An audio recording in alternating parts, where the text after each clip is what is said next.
Well, hello. We almost didn't see you there. Howdy, howdy.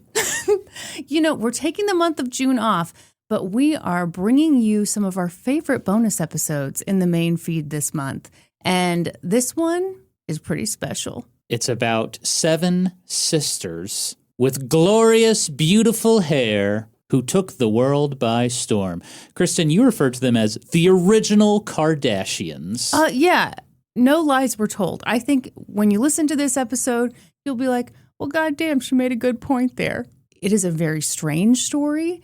I think it's super strange. I think it's so interesting, partly because they really were the OG Kardashians, and then boom, no one remembers them. We remember them now because we talked about them on an old-timey podcast. And I tell you what, if you're listening to this and you're thinking, gosh, I really need more. I need to get on that Patreon. Well, come on over, baby. It's patreon.com/oldtimeypodcast. Norm, tell them what'll happen if they sign up in the month of June. Right now we're doing a promotion, our $10 Pig Butter Investor tier, which gets you ad-free episodes, video episodes, cards and stickers, access to our trivia, 10% off merch. It gets you everything. It's 50% off right now. For $5, you can become a Pig Butter Investor, and you're on the ground floor for the dairy product of the future, pig butter. It's very real. It's not a pyramid scheme. We can't stress that enough. It's not, but please tell 5 of your friends about it.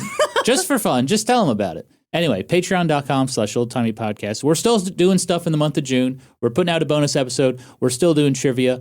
But in the meantime, enjoy this bonus episode about the original Kardashians. And we'll see you in July. Bye. Bye. Hear ye, hear ye. You are listening to an old-timey podcast. I'm Kristin Caruso. And big news, Kristin. Disney is coming out with a documentary about the making of a Goofy movie. If I had to choose between watching a Goofy movie and watching a Goofy movie documentary, I would choose the documentary. There we go. I'll take that win. By the way, my name's Normie C. And on this episode, I'll be talking about the 7 Sutherland sisters. Ooh. What is this sexy story you're bringing to me today? It's a wild story. And I'll tell you something, Norm. I'm doing something a little unusual. What's that? I worked ahead. Oh. You know this. I worked ahead. You did, yeah. You wrote this quite a while ago. And did I read the script beforehand to refresh myself a little? No, she didn't. Oh, boy. She went to the doctor to get her ADHD meds filled. She did her hair. She applied her lashes. And she said, I'm going to be just fine, baby. Are you unmedicated right now? No. But I'm not doing great. Okay. Hang in there, baby. We'll get through this episode together. I ran out of my extended release dose, so I'm just making do with my little sharpshooters. Sharpshooters? I don't know. I know that's a gun. That's not really what's happening here. Don't worry. There's no violence on this podcast. Actually, a sharpshooter is the name of the type of soldier that would use a sniper rifle. They would call them a sharpshooter. Oh, well, then you must be devastated as my husband to learn that I've been doing sharpshooters. Okay. In the morning, in the evening, even at supper time. Your wife is doing sharpshooters and she's happy all the time. Just actively cheating on me and bragging about it on a podcast. Way to go. I waited until we were recording to tell you. This is devastating news. It's great podcasting, Norm. And by the way, thank you all for your support. This is a bonus episode. I don't know how much longer the podcast will go on now that I've learned my wife is sleeping with multiple sharpshooters. Are they sharpshooters in the bedroom? Catch my drift? Norm. Are you upset or turned on? You got to pick a lane, buddy. You got to pick one. You know what I love to say. 2 things can be true, baby. It's true. Yes. Thank you, everyone, for... Do I have a dirty mind? I don't think so, but I mean, that's Your dad accused me of having a dirty mind. Yes. When we recorded his episode, and I was like, I thought about that for a while after we finished recording. I wondered, am I too dirty? Am I smutty?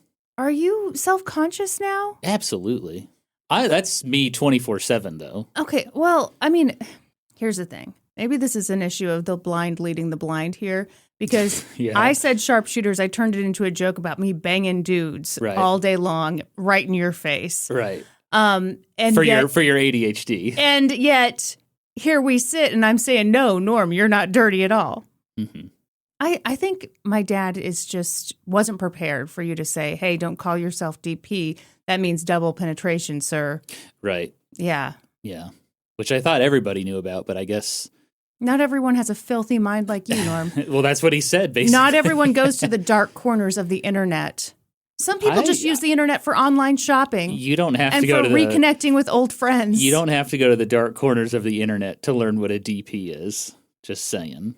Wow. Anyway, let's get into the episode. I am curious what this topic is about. Have I told you anything, or are you being a coy boy? Do you? Really I don't know anything. Okay, When I think of Sutherland, I think of Donald Sutherland. I think of his son, Kiefer Sutherland. Norm, prepare to be a little turned on. And that goes for you too, listeners. This is going to be a sexy tale, sort of. Okay, here we go.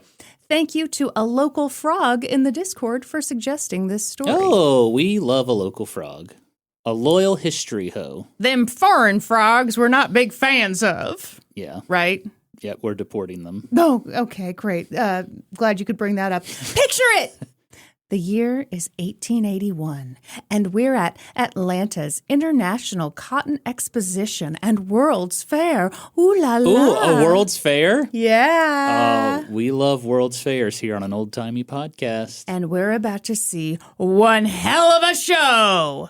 So get your ticket, grab a seat, and get ready for the one, the only 7 Sutherland sisters plus 1 brother. Yeah. Oh, we're never mind about the brother. Turns out no one ever gave a shit about seeing him perform. So take two. It's the 7 Sutherland sisters. Woo! They're matchless, incomparable. Some even call them the 7 wonders of the world.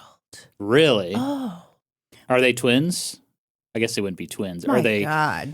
What would be the number? It's not sextuplets. That's 6. So it's 7. I'm leaving you out to dry, buddy. You figure this out on your own. We're going to go with... Are they twins? No, there's 7 of them. We're going to go with 7 tuplets. Are they 7 tuplets?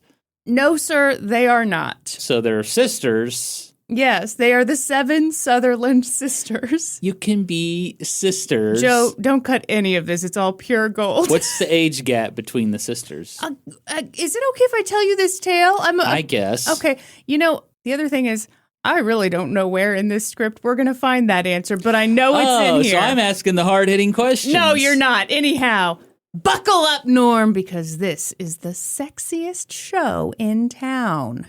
Now, it's hard to know what exactly they performed that day at the International Cotton Exposition and World's Fair, but we can reasonably deduce that the performance started as most Sutherland sisters' performances did, with the 7 sisters: Sarah, Victoria, Isabella, Grace, Naomi, Dora, and Mary taking the stage.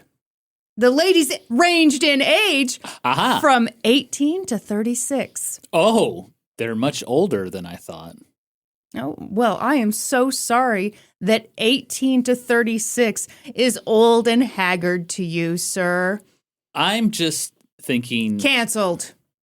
7 Sutherland sisters.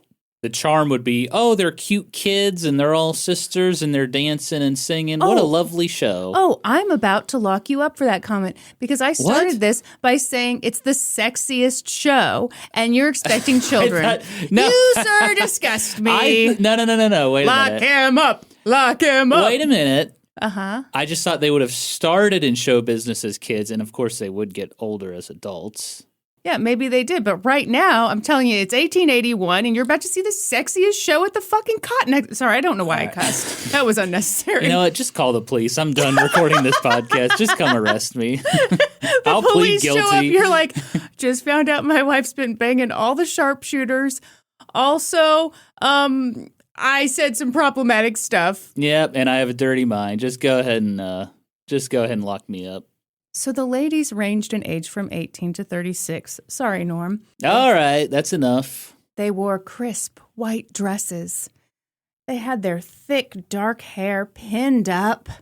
And then, get ready to rumble, brother! Because then those 7 ladies began singing hymns. Oh, I thought they were going to start pile driving each other. Oh, my God. No. Suplexing. Well, you said, let's get ready to rumble. I thought they were going to start beating each other up. I'm just trying to get people pumped for the show. Naomi off the top rope. By God, she's got the steel chair. But wait, there's more. They also sang the hottest songs of the day. Songs we all know and love. Songs like, Woodman, spare that tree. And also, Come into the garden, Maud. Now, Norm, I know you're a huge fan of Come into the Garden, Maud. Yeah, I am. So I'd like to sing a little bit of it as a special treat. You're going to sing?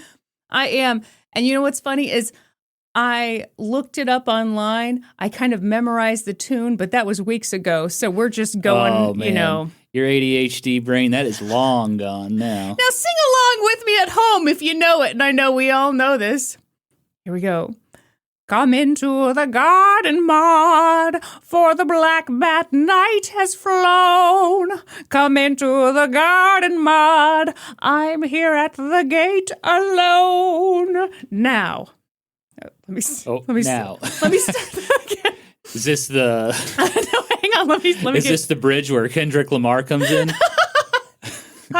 Everybody. Okay, I was going to retake that, but Norm has ruined it by teasing me too much. I said now in the silly voice because I thought it was part of the song. It's not. I'm just moving on. Anyway, you enjoyed that song, didn't you? Wow, it was great. Now, you might be thinking to yourself, gee, I know Come Into the Garden, Maud is enough to get my engine going, but what about other people? Is this really enough to qualify the 7 Sutherland sisters as a hot act? I think so. I'm going to add it to my Spotify as soon as we're done recording. Please do. I must now confess that although the sisters were quite talented singers, and they did also play instruments, very few people attended their shows to hear them sing. What did they attend the shows for? Were they just all hot? Lookers? Were they hot? The thing that everyone was waiting for was the main event. That was the magical moment when the 7 Sutherland sisters did something unthinkable, something unspeakably sexy.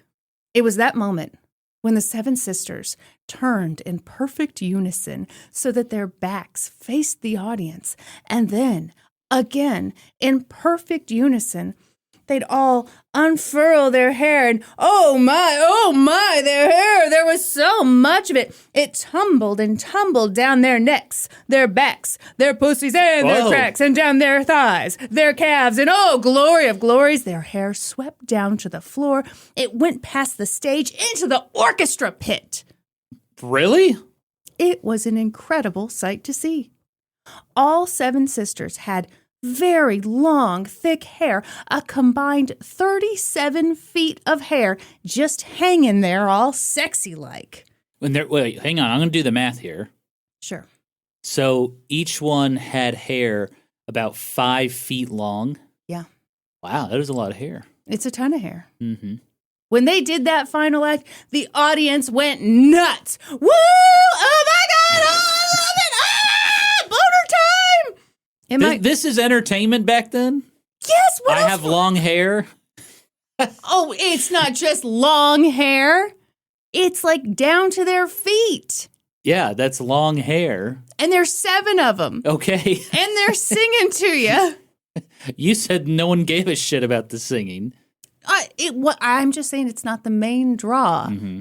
Just like this podcast, for example, the main draw is not that fabulous poster of Linda Evans, but she doesn't hurt things, does she? That's true. Mm-hmm.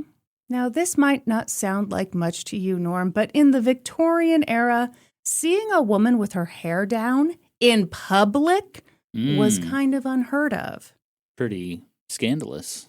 In those days, women grew their hair long and they pinned it up during the day, and it was only at nighttime, when you were with your lover, that you would uncoil the beehive, as they say.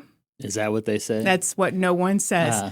So, seeing a woman with her hair down was kind of an intimate thing. And if that hair was really long and really thick, oh, that was even hotter. Girls Gone Wild. Girls Gone Wild. Woo! Girls like you've never seen them before. Oh, my God. Hair with 5 feet. Hair that's 5 foot long. It smells like hot dogs. You just know it kind of had to smell. Like hot dogs. Well, they are at a World's Fair. Mm-hmm. Get too close to the hot dog stand. Lady, a hair's in my hot dog water. Come on, lady. Women with long hair were thought to be ultra feminine, ultra sexy, and maybe even magical. Like, Ooh. oh, hold on, like blessed with seductive magic, not the scary black magic kind. Nothing devilish about it, all right? So, like, I can't think of a movie. Surely there's a movie about a witch that seduces somebody. Why can't I think of one? That has to exist. I don't know, man. I'm not a big movie buff. For some reason, I just thought of Love Potion number 9, but she wasn't a witch. Sandra Bullock was just a scientist who came up with a potion that seduces people. Sorry. You finished, Norm? I'm done. I had an intimate moment myself with the audience there, watching, looking at them, looking at me as we suffered through the thought of a movie. Yeah, I know. I'm sorry.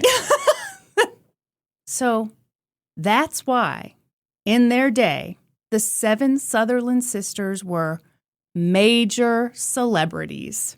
Some say they were the first celebrity models. And I'd argue that they give very strong Kardashian vibes. Really? Because they were a family. And they were beautiful. Yeah. And they had stuff to sell you. And giant butts.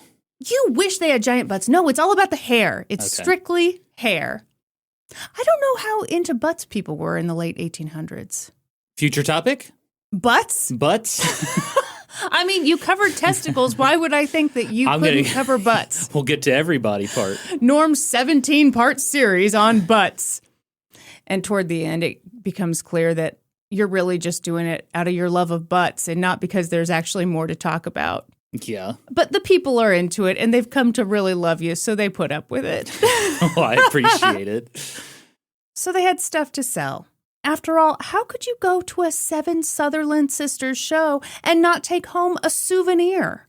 Yeah. What would be better than hanging a photo of those 7 sisters with their hair down above your mantle? Oh, are dudes going to buy this and put it in the spank bank? Ew, I hadn't thought about it, but sure, of course they are. It's like porn. Well, it's like a dirty magazine. Okay, now hang on. I got to stop you right there, sir.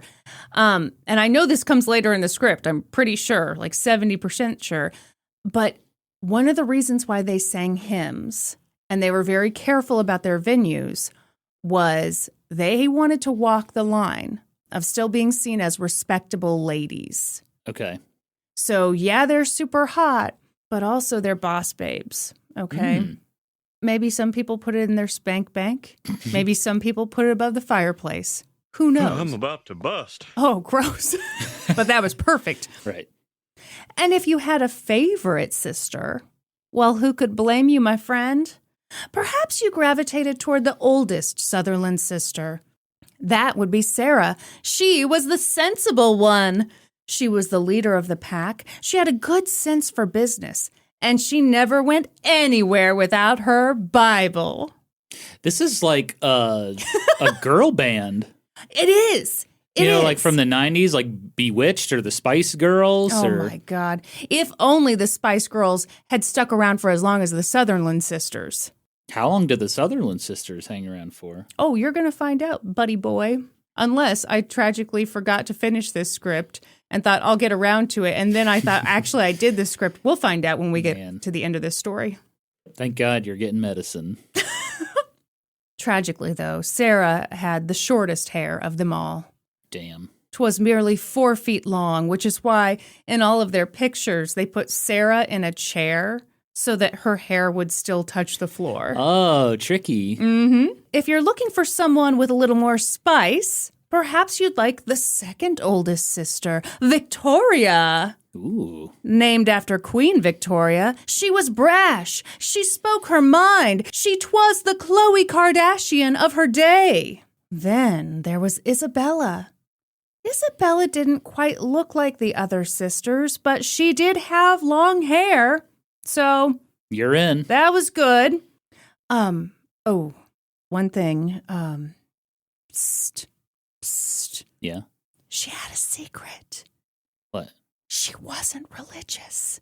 But don't tell anyone, because if people know that Isabella doesn't believe in the hymns she's singing, this whole operation could go belly up, so shut the fuck up about it, okay? Wait a minute. Are they actually sisters? And oh, what about Grace? Hey. Grace was the peacemaker.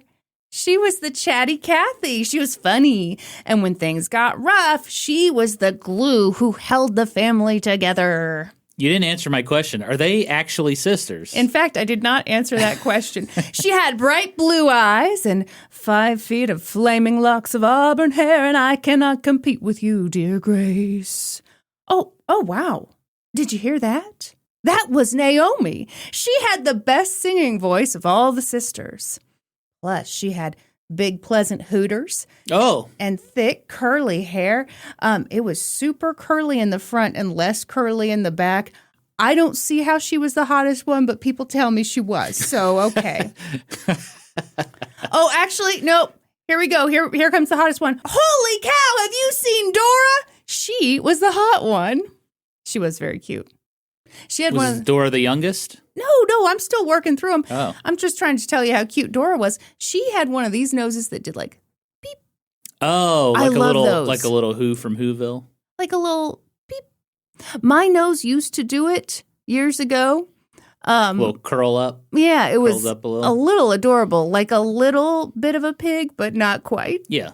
Oh, also she was very smart, but who gives a shit about that, right? Yeah, we don't care. It's all about this. the looks. Yeah. Then finally, we get to Mary, the youngest Sutherland sister. Hope that didn't take too long for you, Norm. We're finally here.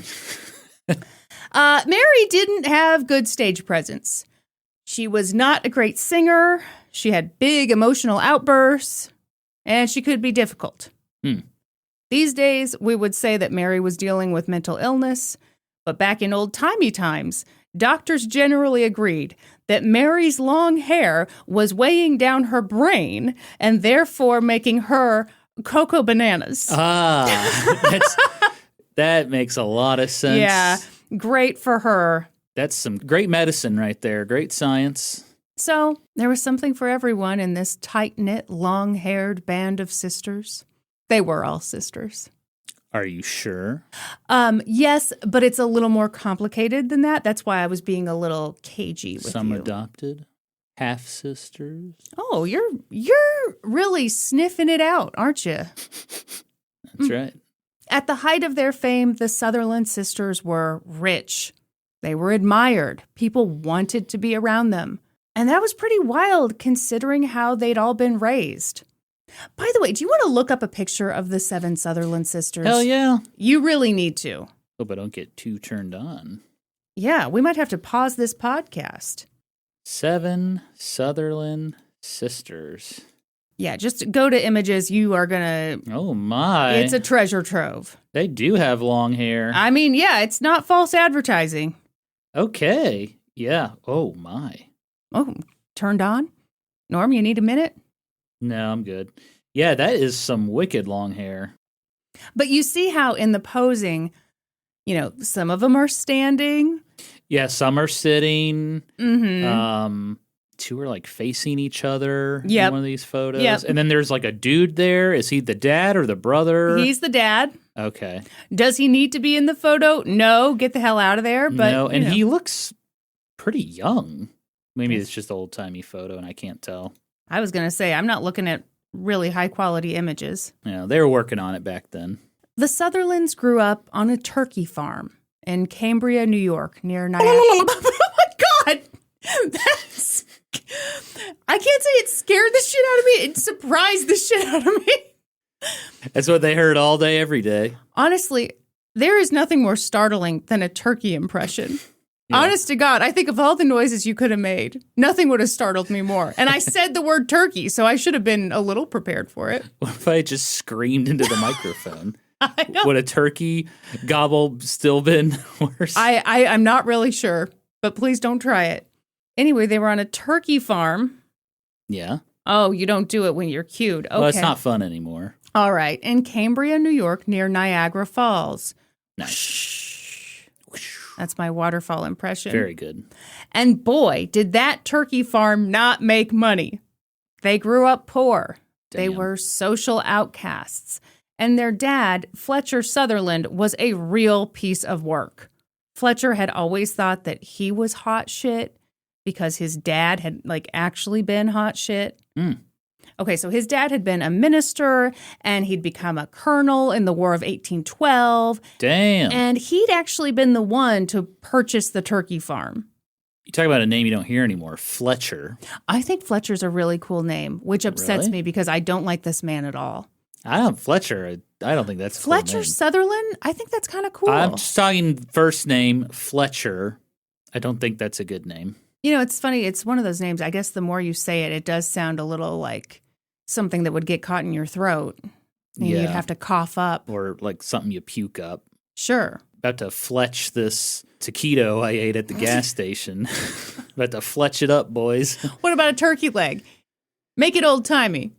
So Fletcher had kind of tried to follow in his dad's footsteps, but he never really had the drive to see a task to completion. He's got no passion for turkey farming. Yeah, what the hell is wrong with him? It's fun to do. Oh, that's way better than mine. You just sound like a crazy woman. It's my long hair. It's weighing down my brain and making me go cocoa bananas. This is a medical thing. So, he became a reverend sometimes when he felt like it. And at one point, he got into politics. Hell yeah. Get ready to be really happy. That's dangerous when you're bored and you get into politics.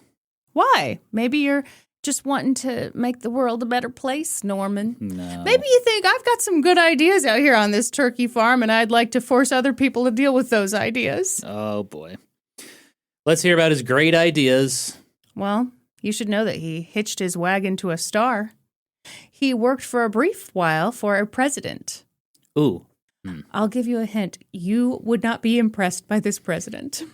How old was he?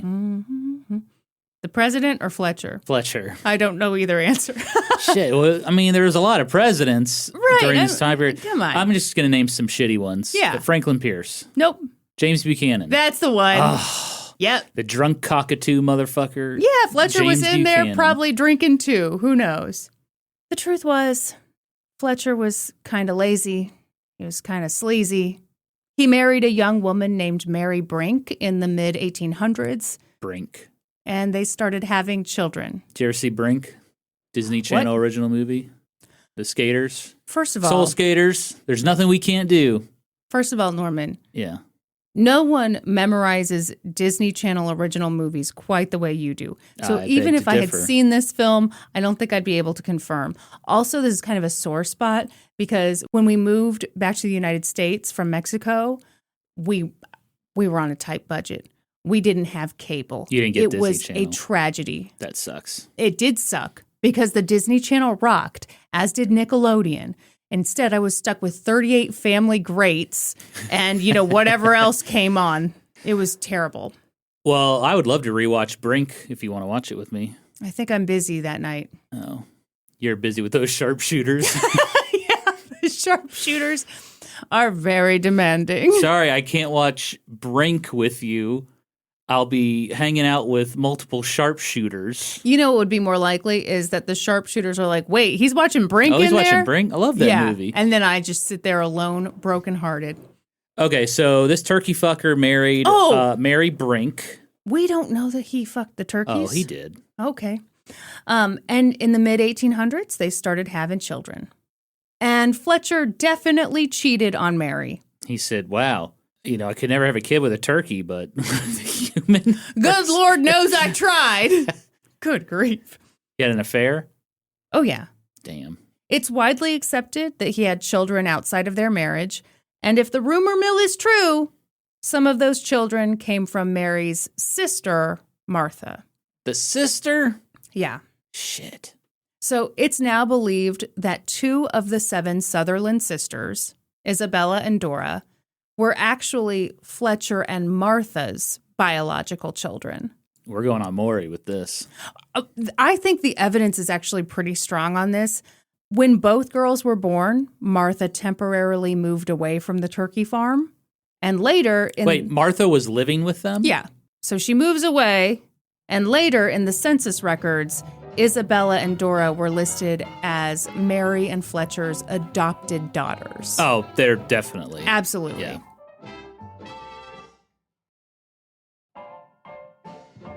So, yeah, things were messy at home, and money was very tight. Fletcher could have worked, but he really preferred not to. Feel the same way, Fletcher, Me too. to be honest. Fletcher preferred to spend his days chatting with people at the post office. Oh, that's fun. Yeah, it was really fun for his wife and Martha and the kids because they had to work on that turkey farm while he chatted away at the post office. He gossiped at the post office. It wasn't easy work. They had 500 turkeys on their 140-acre farm, and the children didn't even have shoes to wear. They tied burlap to their feet. Jesus. Instead of regular clothes, they wore sacks. And this is northern New York. And he's fucking gossiping at the post office while they're wearing burlap sacks? Yeah. He's a piece of shit. Man. He's probably like, sure about that guy that fucks his turkeys? It's definitely not It's me. not me, but you know, I think heard about it. I think we should set a law that says it's okay if you own the turkey farm to do whatever you it's want, your right? property. Yeah. I'm going to talk to James Buchanan about this. My good friend. What the hell did he do with James Buchanan, by the way? What was his job? I mean, I didn't get that far into that. And I'm sure he didn't do much at all. He probably just campaigned for him or something. Probably. Some bullshit. Growing up, the girls were so embarrassed by their appearance that when people came to the farm, they often hid in the tall grass. School was really rough for them. They were known in their community for being a little weird, a little reclusive, and also for smelling absolutely terrible. Oof. The gals came by the stench honestly. Their mom, Mary, wanted to ensure that the girls had beautiful, healthy hair. So she had a habit of mixing up a thick, gooey substance and slathering it into the girls' hair. To this day, it's unclear what exactly was in that stuff. Cool.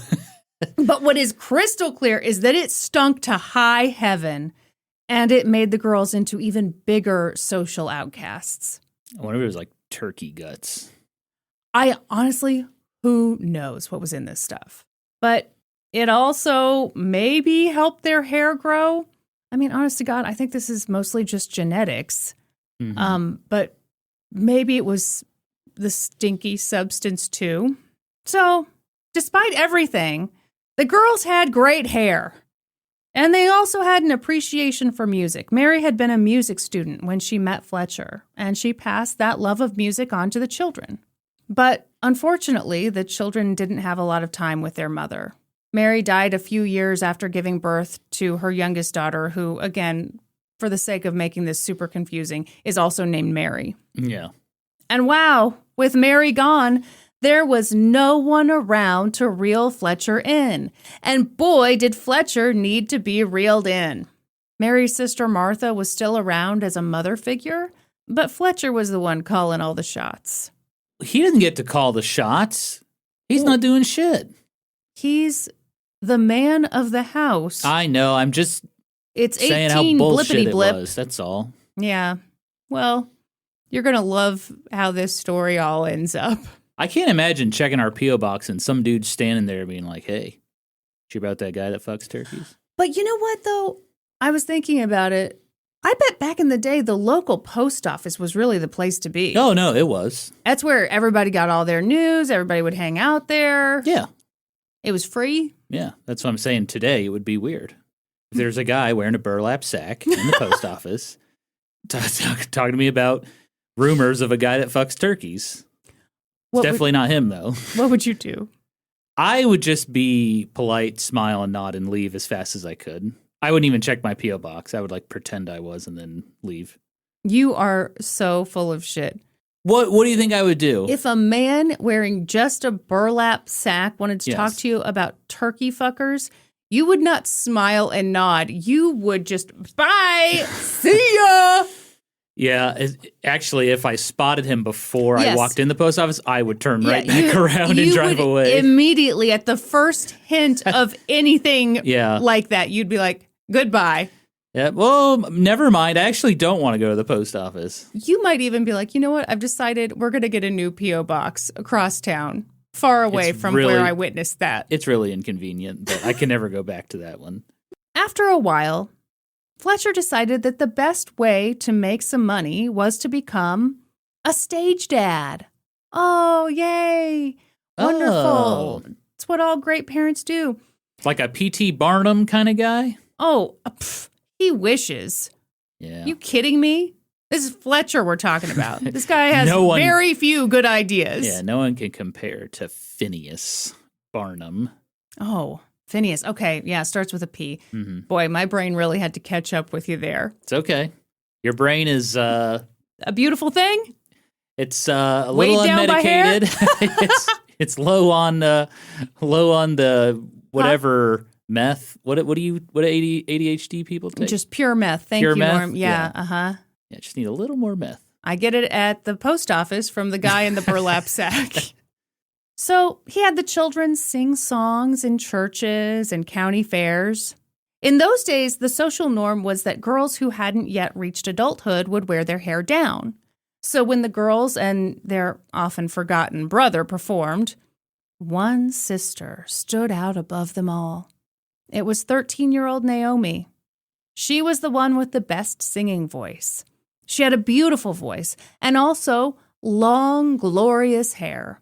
In fact, Naomi's hair was so long and her singing voice so strong that local newspapers wrote about her. She got offers to perform in vaudeville. And Fletcher saw dollar signs. Well, yeah. But just her. They were only interested in her? They were only interested in her. But he must have thought that it'd be better to keep the children together as a group. And so, for most of 1870s or so, he took his children on the road. He did originally position them as the 7 Sutherland sisters and 1 brother, which is ridiculous. But he had and 1 brother on the end? Yes. That sucks, dude. Yeah. Poor Charles. I haven't even given him a name yet. His name is Charles. He was quickly booted from the group because no one cared about him. He could take some advice from P.T. Barnum. P.T. Barnum would be like, that is terrible, dude. Are you hoping that P.T. Barnum shows up in this story? Absolutely. Let's see how that shakes out. So it didn't take a genius to figure out that overall, people were way more interested in the girls' hair than in their sweet tunes. So their hair became part of the show. The girls did little fairs and community theaters, and over time, demand for them grew. And all of a sudden, the circus came calling. Aha! Agents wanted to represent them. People needed entertainment, and this was the era of the freak show, where people would pay to see people with tattoos, people with piercings, little people, fat people. Hair acts were actually really big. So just people with crazy hair? Who wouldn't want to see a bearded lady? And who could resist taking a gander at Feder Jeftachu, or as you might know him by his stage name, Jojo the Dog-Faced Boy. He had hair all over his face. Oh, I see. Jojo. Can I look this up? Yes. And Jojo, actually, I don't know that I've seen it. The Dog-Faced Boy. No, I don't want Jojo Siwa. That's too... Oh, my. Feder Jeftachu from Russia. Okay. Yeah, wow. So he just had hair growing all over his face. Wow. That's pretty wild. It is. I kind of want to look into it. I wonder what the medical condition is called for that. I don't know, but I sure think it's sweet to call him the Dog-Faced Boy, don't you? My God. P.T. Barnum signed him. Hey, don't read too much into that. Okay. Back off, buddy. All right, sorry. Premature factuation there. That's right. Well, how are these sisters going to compete with JoJo? I'm He's glad a you star. asked. Oh, okay. So the 7 Sutherland sisters were in an enviable position because they were being gawked at for their hair, but it was kind of an admiring gawking. It wasn't like the bearded lady or, Jojo the dog-faced boy where people were like, ugh. Yeah, it wasn't like fascination or like, whoa, this is weird. It was just like, oh, they have long, pretty hair. And fascination. It's fascination, too. Okay. Because it's a wild amount of hair. But it's not like a freak show amount of hair. It's like you just have long hair. Yeah, it is. It's 7 sisters, 37 feet. I mean, it really is in this weird, enviable space. Okay. Before long, the sisters were touring the United States. County fairs were so over. They were doing World's Fairs now. Don't look them in the eyes. And by 1882, they hit it big when they joined Barnum and Bailey's Greatest Show on Earth. Dun, dun, dun, dun. As a There he sideshow is. attraction. Not the main event. Well, I mean, it really can't be the main event. They're just ladies with hair, but, still. Hey, General Tom Thumb was part of the sideshow at Barnum and Bailey Circus, and he did not like it one bit. Okay, what years was he there? I mean, these are probably all people who interacted with each other. Isn't that wild? Tom Thumb may have passed away by 1882. Oh, bummer. Well, yeah. All right. I can't remember the exact date. So this whole time, the sisters walked that impossibly fine line that so many women, but especially women performers, have to walk. They had to balance the sex appeal of their long, flowing hair and the fact that they were showing it off for fun and profit with the need to also maintain respectability. So that's why I was talking about they sang the hymns, they sang mostly unscandalous songs, and they told stories and engaged their audience in lively conversation. They're more than just a pretty hair. Where you from, soldier? Okay. Oh, you smell terrible, but your hair's amazing. Oh, I'm so conflicted. It was a tough balancing act, particularly when P.T. Barnum began marketing them as, quote, the 7 most pleasing wonders of the world. Pleasing? Yeah, gross. People kind of admired them. The Sutherland sisters had the kind of hair that other women wanted to have. Victorian ladies didn't envy the bearded ladies, but they sure did envy the 7 Sutherland sisters. Maybe she's born with it. Maybe it's stinky stuff. Maybe it's stinky shit. They wanted to know what their secret was. How did they get such long, healthy hair? How do I get it myself? It's whatever their mom used. Maybe. Well, once again, Fletcher saw dollar signs. Yeah, that's easy money right there. Oh, absolutely. But from where we're sitting, it's easy.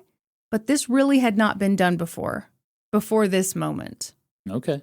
To be fair, their manager, a guy named Henry Bailey, also saw dollar signs. He was the nephew of James Bailey of Barnum and Bailey.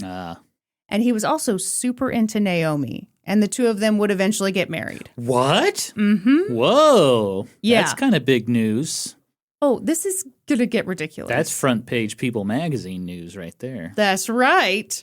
In the meantime, he figured if all these women wanted to know the Sutherland sisters' secret for long, flowing hair, the most profitable way to answer that question was with a product. Yeah. So here's the deal. The sisters tried to remember the recipe that their mom had used to create that disgusting stuff, but none of them could remember it. But and it smelled terrible, too. Sure. You can't sell something like that. Probably not, but it's not like it actually mattered. Because again, the real answer was probably genetics, but you can't sell genetics, so they decided to just make something up. Yeah. Yeah, you got to. And why the hell not? The 1880s were a great time for snake oil salesmen. Tonics were all the rage. Oh, yes. Uh-huh. If you created a product that didn't do what it claimed to do, who was going to stop you? I think this is the same era as Charles Edward Brown Sicard's ball juice. Yes. Yeah, Yes. where he was like, "Yeah, drink this and you'll be rock hard again, and you'll be shooting gobs of cum everywhere." Okay, he and didn't say that. and He said implied it. And he said he could like do research better and like read longer. The ball juice did wonders. I would have been such a sucker for a tonic. They could say anything about these products. I mean, they're still doing shit like that today. I mean, it's a little more regulated. It is a little more regulated than that. No, it's not. Norman, you can't just say this product will make you rock hard, shoot gobs of cum, make you smarter, better, faster, stronger. Uh-oh, that's Kanye. That's terrible. You just got to change the language a little bit. Haven't you seen that documentary? I think it's called like Harder, Better, Faster, Stronger or something. It's about like the supplement industry and how like you can just fucking throw anything in a pill and be like, yep, this will. Yeah, it's not FDA regulated. Yeah. That I am a sucker about supplements. People say that it's just making your pee more expensive, but I do take them just on the off chance that maybe you never it know. helps something. You're rolling the dice on this. Yeah. Yeah, and I'm the opposite. I'm just like, I'm not putting anything in my body that I'm not supposed to. Well, I mean, I don't think taking a collagen supplement is that bad. Yeah, I don't know anything about collagen, so I'm not going to take it. Neither do I, but I take one every day just in case.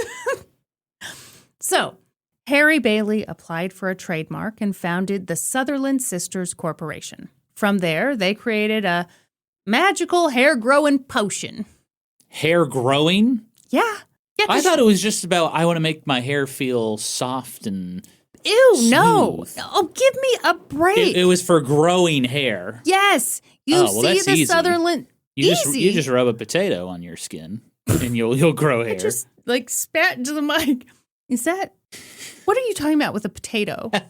Are you just making stuff up? No, when I was a young man, yes, I really wanted a beard. I still want a beard. I can't grow one. Okay. Instead, you're going to have neck pubes at some point. I can grow neck pubes. Congratulations. We're still waiting on 4,500 patrons. When I was a young man, I really wanted a beard, and I read on the internet, if you rub a potato on your skin, it'll help stimulate hair growth. So I'd cut a potato, and I would rub it on my face, hoping to grow more hair there, and then I would eat the potato. But right, because you'd hate to waste it. Well, yeah. Potatoes are expensive. No, they're not. How long did you do this? I had no idea you did this. Not long, because it just felt weird and like bullshit. And embarrassing. I felt stupid rubbing a potato on my face. Sure, there's only I've never told anyone this. Wow. This is an exclusive, people. This is what you sign up for on Patreon. You know what sucks? My brother can grow a glorious beard. Yeah. And I just cannot. Have you been angry about this for a long time? Not angry, just sad about it. It's just sad. He really can grow a beard. Yeah, he's got a great beard. I'm really sorry. My dad can't grow a beard. So I don't know what the fuck happened in our family. Is Ryan your real brother? We don't know. I think so. Actually, I don't know. Your dad left the turkey farm that year and No. Well, he was in the Navy, you know. Oh, my. Let's investigate my family's affairs. No, Ryan's my brother. Yes. Yeah. It's just a sad story about your beard situation. Yeah. Sorry, Norm. So the Sutherlands are selling a hair-growing potion. Would you like to know the name of it? Yeah. Lucky number 7, 7 Sutherland Sisters hair grower. That's great. I think so, too. Yeah, lucky number 7 is... Yeah, it's perfect. It's a great name for hair growth. It's a great liquor name. Yeah, just a great name in general. It kind of works for anything. Yeah, especially absolutely. a miracle product. Mm-hmm. And this is definitely a miracle. It definitely works. You want to know what it's made out of? Yeah, what are the ingredients? Borax. Ooh. Salt. Oh. Bay rum. What's that? I'm not really... B-E-I-R-U-M? B-A-Y-R-U-M. Okay. Ground up bits of a Spanish fly and other stuff. I assume... I mean, it sounds like it would really dry your hair Spanish out more fly. than anything, but, you know, I don't know how often... Borax and salt? Yeah, that would... Ugh. Yeah, it's a bunch of stuff. No, clearly. They It's just a bunch of shit threw together. I mean, I don't know. I mean, borax is a cleaning agent.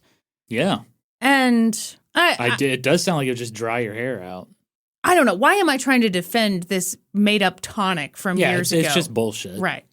They bottled up the tonic and sold it at a kind of high price. It cost 60 cents for a 4-ounce bottle. Adjusted for inflation? About $20. Very expensive. $20 for a 4-ounce bottle. That's not a lot. Huh? That's not a lot for $20. Oh, okay. I was like, $20. Yes. So this, I mean, you know how I hate to give a compliment when it's bullshit, but I mean, this was a smart move because they'd created a bullshit product, but they priced it pretty high.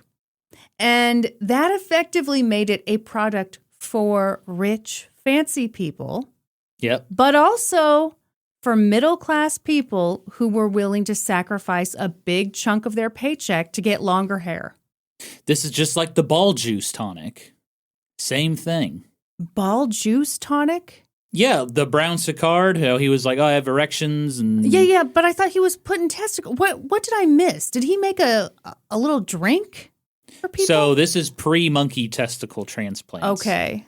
Charles Edward Brown Sicard was the guy who smashed up guinea pig testicles and like injected it into his body and was like, I'm rock hard and I can do research way longer now. And all it took was just one guinea pig's testicle. That's it. Squeak. I don't know what a guinea pig sounds like when you smash its testicles. I mean, probably not good. Maybe like a turkey. Ow. But yeah, it was kind of the same thing. It was like expensive and old rich dudes were like, oh, I want my erections back. And so, they would buy it up. And middle class too. See, I think this is so toxic. And I can see, again, I think this is a thing that works on me. Sometimes if a product is expensive, I'm like, well, it has to work. This is a known marketing strategy. If you price something too low, people might think it's bullshit. Yes. I hate it. And I think I hate it the most because I know it would work on me. Mm-hmm. It certainly would. Okay. So the bottles flew off the shelves. The sisters were already celebrities, but now they were influencers. Wow. They posed in shop windows with their hair down to the floor to model the effects of their hair tonic.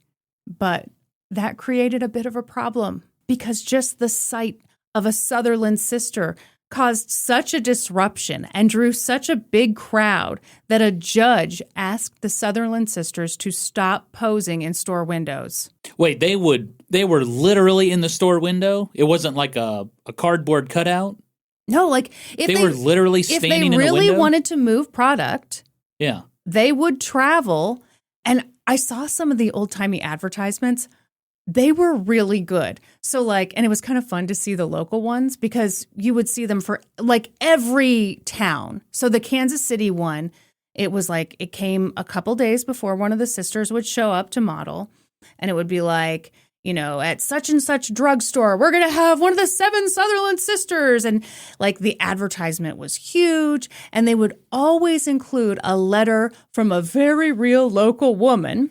Who was like, I've tried this and it works. And it worked wonders. And it would list her local address. So you can go talk to this lady who gave the testimony? Supposedly, sure. That's crazy. And it would include, this is the funniest thing. Now, they would include before and after pictures. Uh-huh. But a lot of them weren't actually pictures. They were drawings. Yeah. Which is hilarious to me. Because you can't even trust before and after photos. But I'm definitely not trusting a before and after drawing. They didn't have Photoshop back then, so they just had to draw it, It was official. People couldn't get enough of the 7 Sutherland sisters. The first year they sold the tonic, they made $90,000. Adjusted for inflation, that's just under $3 million. Very expensive. Damn. It was a ridiculous amount of money. The profit margins were insane. Well, borax and salt. Yeah, and there's water, How much is a Spanish fly? Come on. Pennies. Plus, it was easy money. It was much easier than performing all over the place, having to be all in one group. But they still have to perform because you got to keep up appearances, Well, sure. Yeah. Of course, their dad continued to be himself. When they first launched their hair growth tonic, Fletcher felt the need to insert himself into the public narrative a bit, which was completely unnecessary and very weird. He positioned himself as the one who'd invented the product. No. Which was funny for a lot of reasons, but mostly because he was damn near bald. Yeah. No. The way to market it is say, this is what our mother used on us. Sadly, she has passed, but she handed down the recipe to us. Yeah. That's how you market it. And it kind of later became that, but, Fletcher's still around, so he wants... God damn it, Fletcher. Yeah. Shut up. Stay out of the limelight. Well, and honestly, you sound like the customers, because the customers were not interested in the dad. It was all about the women. As the sisters grew older, things maybe got a little tense with their dad. He now had a reputation as a womanizer. Womanizer, womanizer. Who sings that? Britney Spears. Womanizer. You, womanizer. What if it They have turkey in that song? What if it came out that she was inspired by Fletcher Sutherland? I when would she wrote love that it. Song. I'd be like, oh my God, I knew about him. Wow, I know who that is. He often walked around the family farm in just his underwear. Jesus.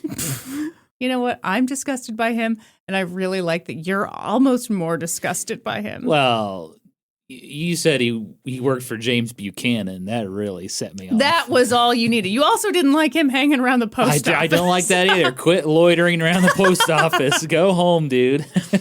It seemed more and more obvious that his main interest wasn't in his children, but in his children's ability to make money. Mm-hmm. It's hard to say how the women felt about their father, but there are hints out there. One of those hints is that the sisters were all very close. They were very loving. They especially loved their pets.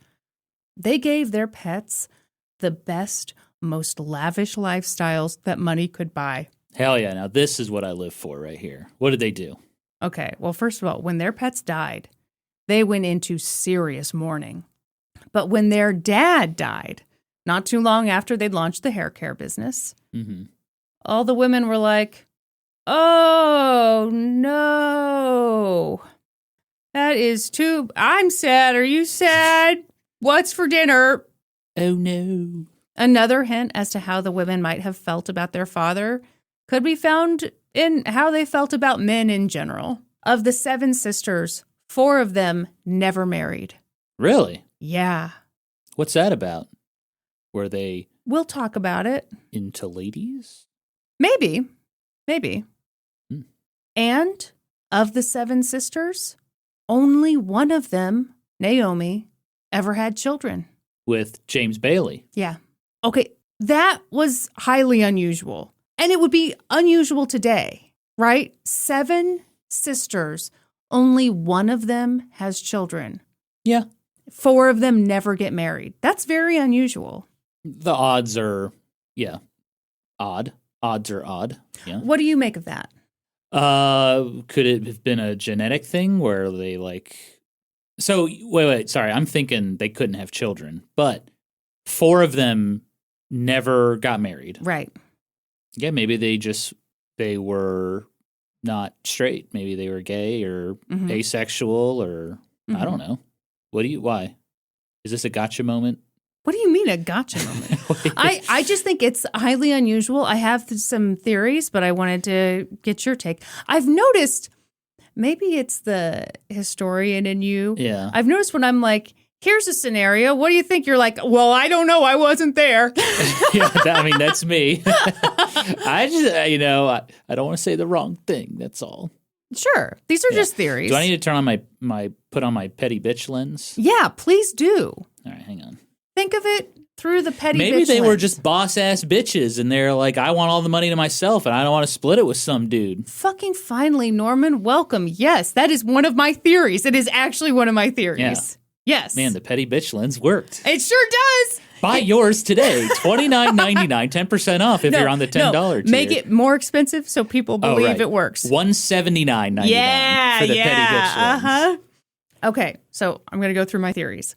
It could have been that the women understood that marriage could mean losing everything that they'd worked so hard to gain, because marriage was nuts back then. You basically gave all your power, all your money to this dude. Yeah. It could also mean that maybe the marriage that they'd seen modeled for them growing up wasn't something that they wanted for themselves. Right. I do think there's a possibility, maybe some of the sisters were gay, who knows?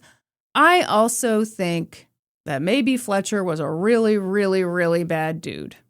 Could have been a yeah. I don't know. Traumatic thing. We're going to talk more about their relationships with men, and something's off, I think. At any rate, boy, it's fun to talk about people who are long gone and can't sue me. So you could say whatever you want.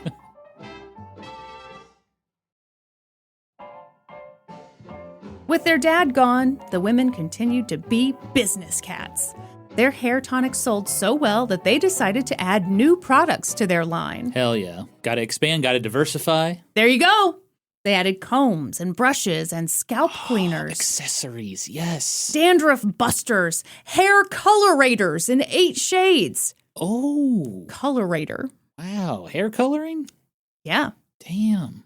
All great ideas. They continued to keep their prices high because customers believed that if their tonics cost a lot of money, again, they had to work. It's got to work. Their ads improved. One of their taglines read, "It's the hair, not the hat, that makes a woman attractive." So true.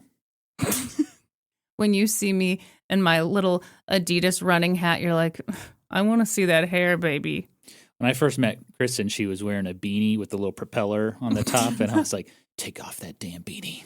I don't care how sexy that beanie is.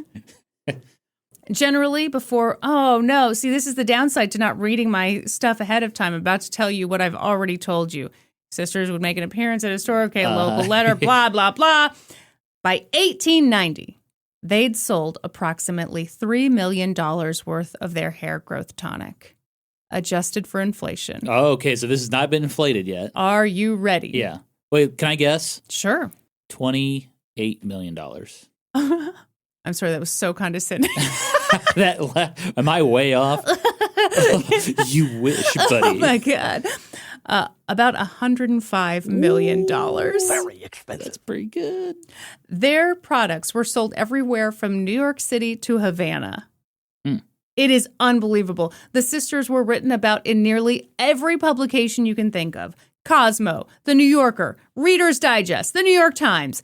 Within just a few years of launching their hair growth tonic, they had one of the biggest beauty brands in the world. Damn. Lucky was the brand Lucky Number 7 for all their products? No. I think, well, actually, I guess I don't know. 7 Sutherland Sisters was the brand. Yeah. Yeah, I don't know. What if we found some of their stuff on eBay and tried it? There are bottles available on eBay. I want an unopened bottle. Well, that might be a little harder to find.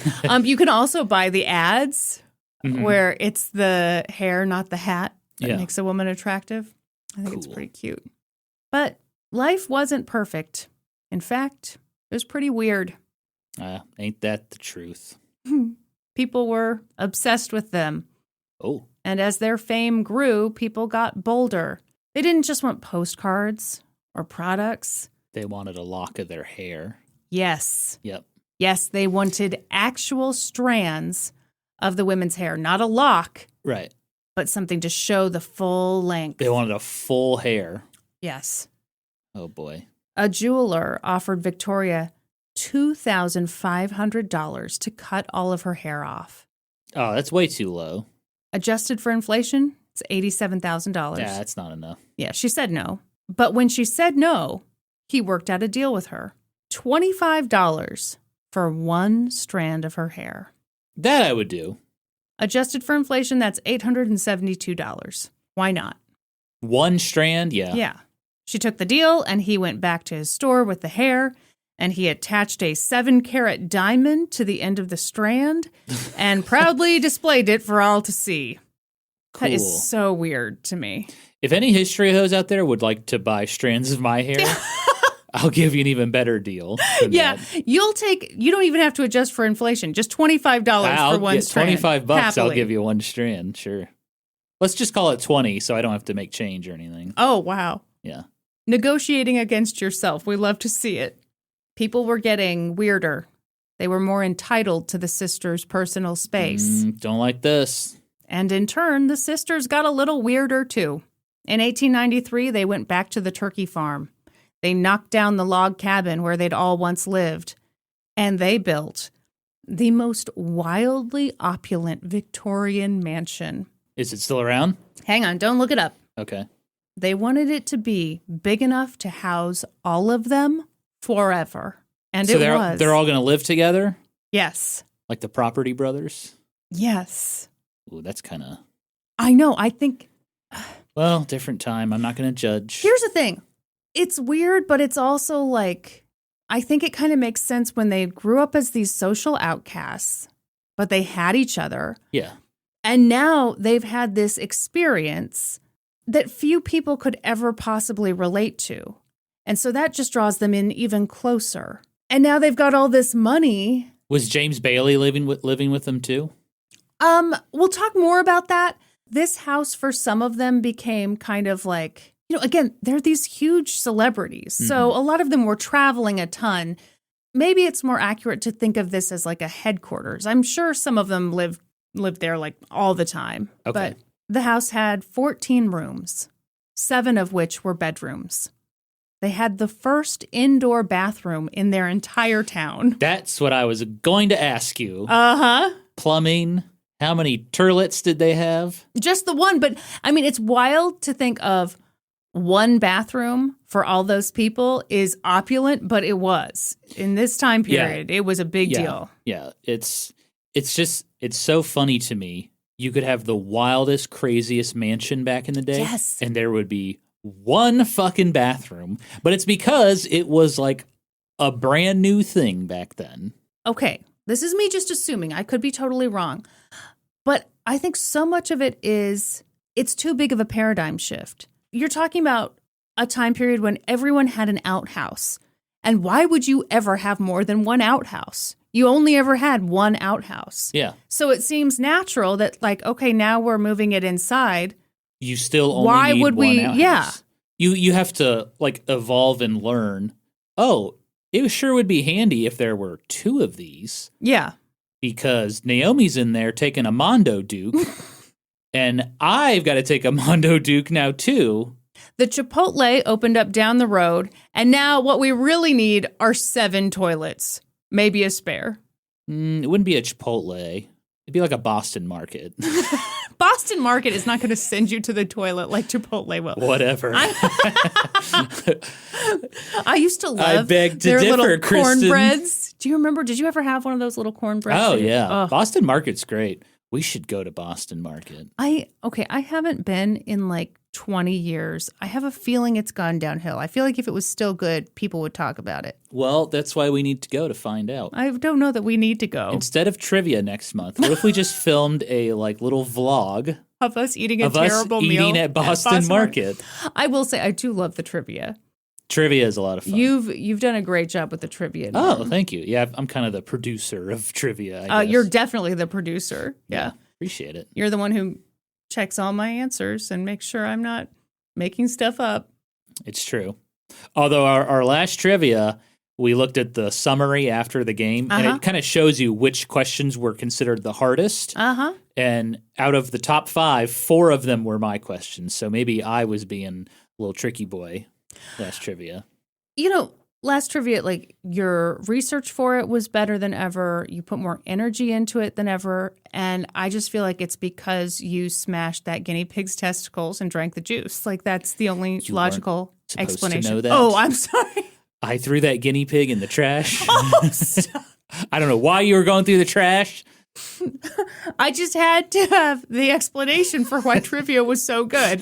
And that's the only logical one. It's because I drank brown Sicards. Extra ball testicles. tonic. Yep. Yeah. So they had the first indoor bathroom in the entire town. Incredible. Hold on, you haven't even heard the best part. What's that? It had hot and cold running water. Ooh, okay. Now, hot water is a big deal. So did they have like a big-ass furnace to heat the water? Like a cauldron? Here's how it happened. Every day, servants had to refill the attic water tank by hand. It sounds terrible.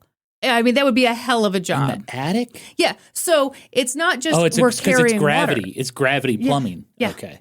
Yeah. Shit. So they have to haul buckets of water all the way up to the attic for 7 sisters to use the bathroom and do all their business. And, I assume other people are there too. That would suck when they all want to take a bath on the same day. Shit. So they heated the water up in the attic and then gravity. I assume, yeah. That's crazy. That's a ton of work. Yeah. But I mean, they had all this money and I guess they felt like this is a worthwhile expense. You do think about back in the day, if you got a hot bath, how big of a deal that was. Oh, it would be huge. Yeah. It'd be amazing. Imagine if you had a hot tub. Then you would be the richest person on earth. Like a true hot tub. That's why we say hot tub rich. Yeah. Right? It's an old-timey phrase. It's funny. Nowadays, people are all about like cold plunges. It's like, hey, back in the day, that's how everyone bathed. Don't roll your eyes. It's just commentary. How things come back around. No. I'm not rolling my eyes at you. I'm just thinking like, I do think we sometimes do the old-timey stuff kind of for no reason. Maybe a cold plunge works. I don't know. But it just seems kind of like, hey, here's something miserable. Try it. It has to be good for you. If it's kind of the same logic as it's expensive, therefore it works. Like, hey, this thing kind of sucks. Try it out. It's healthy. Well, I think there's a lot of things that come back around that people justify as like, well, this is how they did it back in the day. And why did we stop doing this? And it's like, listen, if you went back in time with hot water, no one would choose the cold water baths. Right. They'd be like, this is incredible. Yeah. Like, there's a reason we moved on from that, okay? Because it sucked ass, all right? We evolve, we change, we understand, we grow. You live, you learn, you take a hot shower. You bleed, you learn, you scream. Your servant brings you water to the attic. I don't even know what you're saying over there. Wow, rude. The sisters had never been big on budgeting, Norm, and they certainly didn't rein it in. Oh, no. Well, there are 7 of them. Oh, boy. You're getting a little concerned, a little worried? I am. Doing some math, not liking how it pans out? I'm just thinking of the cost of having servants run hot water to the attic every day. Yeah, that's not even all the servants. That's just the water ones. Yeah. Sorry. I don't know that there were certain servants who had... Well, it would have to be... You'd have to have certain servants who were really the water people, because, I mean, that you'd have to be strong to do maybe that. they rotate. They're like, okay, Norman, you're on hot water shift today. And I'm like, fuck. No, I mean... Damn it. Not everybody can do that. Yeah, only buff boys like me. Yeah, little buff boys. Yeah. Norman, you're looking extra buff today. Thank you. You just never realize that they're buttering you up to do the worst job. Yeah, gotta make me feel good. So they didn't rein in their spending at all when it came to this house. Damn, okay. They had the best furniture, the most beautiful woodwork, crystal chandeliers. Shit. All of their beds were imported from Europe. Oh, no. They were some of the wealthiest women in America, and that gave them a lot of freedom. Freedom to ride bicycles in nothing but their swimsuits. Jesus Christ. Freedom to buy all the jewelry, all the clothes, hire all the maids, the valets, ingest all the drugs, drink all the booze. Were they kind of party animals? Yeah, some of them. Nice. Well, it's not always good fun, Norm. Not everybody cuts themselves off after a couple, you know? Just saying, I'm just thinking of, like, you got money, you got the nice house, you got the party lifestyle, you know, have some fun. Okay, now I feel... Could become a problem, though, yeah. Could definitely / will become a problem. Okay, spoilers. But, okay, I feel like I kind of teased you a little bit by talking about their pets earlier. Mm-hmm. And then I didn't really give you more details. I just said when their pets died, they mourned them, in a big way. Let me tell you about what it was like to be a pet in this house. Oh, shit. The tell-all from Fido. Their pets ate better than a lot of people did. Really? Really? What are they feeding them? Boston Market? It was Boston Market every day. Take the dog to Boston Market. Here's the thing. It's kind of like you and me. And I feel like it's this way with a lot of people who don't have kids. You put a lot of love toward your pets. You make sure they have what they need. We do. And if you have wild amounts of money, you know what? These dogs need prime rib. And why wouldn't they have the best creamed spinach? I don't know why. I'm just hungry now. Yeah, I don't think we're going to go that far with Dottie and Kit. Well, we haven't made $11 billion off of our hair tonic yet. Yeah, you're right. Maybe if the Patreon goes up, we'll start giving them prime rib. What do we do with this money? And Dottie and Kit are like, we know what you do. Yeah. When a pet died, their sisters placed obituaries in the local newspapers. Oh, well, I think that's touching. Yeah. Yeah, there's nothing wrong with that. No, and they held elaborate funerals. No. They gave their pets summer and winter wardrobes. Oh. Yeah. These pets had the finest things. Hell yeah. Each sister had a maid who brushed her hair every night. By the way, this is kind of gross. So if you got a queasy stomach, at the end of each hair brushing session, the maid would collect any loose hairs. And then those loose hairs, once they got enough of them, would be made into a 3-foot tall replica of that sister. What? Yes. And that doll, I'm sorry, this is so gross. That doll would then be dressed in the finest Victorian fashions and then sent out to stores to help promote the Sutherland sisters' hair care products. Oh. Is that not nasty? I hate it. Why? I mean, I guess for marketing. People back in the day were into hair art, right? Yes, it was a thing. It was kind of a cool thing. Like they would take, if your loved one died, hair is the kind of thing, it never loses its color, never loses its texture. And, you wouldn't necessarily have a photo of everyone. And so you'd get the lock of hair, you'd make art out of it. But how do you make the doll was completely made out of their hair? Yes. How do you even do the facial features with hair? I don't want to know. Stick a little button on there or something? All I know is, with this amount of hair, they're kind of like, oh, cute hair art you did there, Sharon. Look at my 3-foot tall doll. Yeah, made from the Sutherland sisters' hair, which is the finest hair. The sisters had always tried to cultivate an image of proper Victorian womanhood. That was very important to the brand. Sure. But as they got more famous and more wealthy and more not married, people started to wonder about them. Also, what was the deal with Mary? Something was wrong with her, right? That was the one that maybe had a illness. Yeah. Yeah. So the truth was, Mary had always suffered from some kind of mental illness. And although she was privileged enough to live in that beautiful mansion, the door to Mary's bedroom had a lock on the outside. Oh. The door also had a little slot where servants could pass her food and water. That's really sad. That's how they handled a lot of mental illness stuff back in the day, was lock the person away. And it's like solitary confinement. Yeah. Yeah. Future topic? Oh. Isn't that a Quaker thing, solitary confinement? It came from the Quakers, right? I think so. So I think that's one of those ideas that starts from such a good place and then has bad results. I believe it was the Quakers who thought that, prison should be a time for reflection. And, right. Maybe if somebody could take some quiet time and reflect, then they could reform and do better and, ultimately be a better member of society. But yeah, it turns out too much solitary confinement is not good for a person. I know. I've watched Oz. You've seen it It's all. not good. Not good what goes on in prisons. Good show, by the way. Oz was great. See, I think Oz was one of those shows that made people much more fearful of the people in prison. Oh, yeah. It was than it like should way be. over the top. Yeah. And like, definitely don't watch Oz and be like, yeah, this is what prison's like. But Yeah, it was just like a good ass show. Because we to lock me. up way too many people in America. Yeah. And that's a real... Anyway, we're getting way off topic. We're way off We topic. need to talk about 3-foot tall hair dolls. Let's reel it back in. Let's get back to the hair, the smelly, stinky hair. Also, I've got some scandalous stories to tell you. Okay. Here we go. Once, while they were on tour in San Francisco, the sisters met a man named Frederick Castlemaine. He was so cool. He was so hot. Oh my God.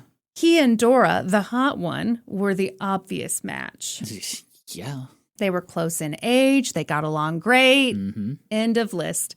So the sisters invited him to come back to their fabulous mansion, and he's like, I'm available. And the story goes that back at the mansion, everybody got pretty drunk. Mm. But Frederick got super duper drunk. Uh-oh.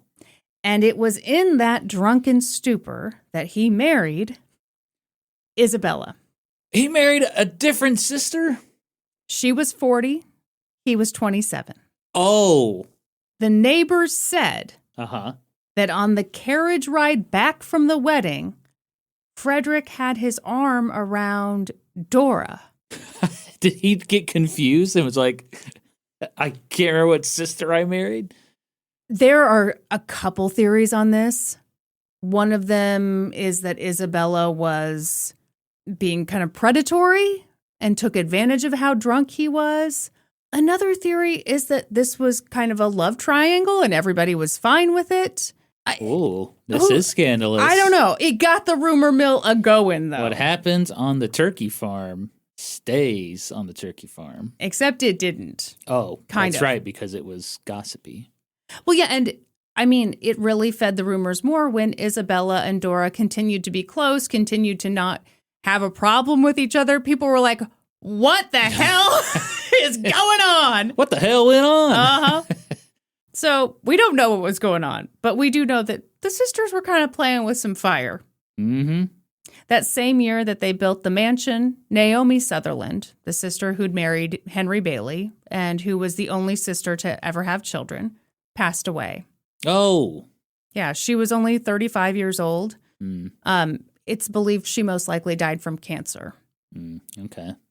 After she died, Henry focused on the hair care business, and her sister Grace raised Naomi and Henry's children. How many children did they have? Oh, gosh, I think 3 or 4. So do we have descendants today of the Sutherland sisters? I'm sure we do, but there'd be very few of them. Why do you say that?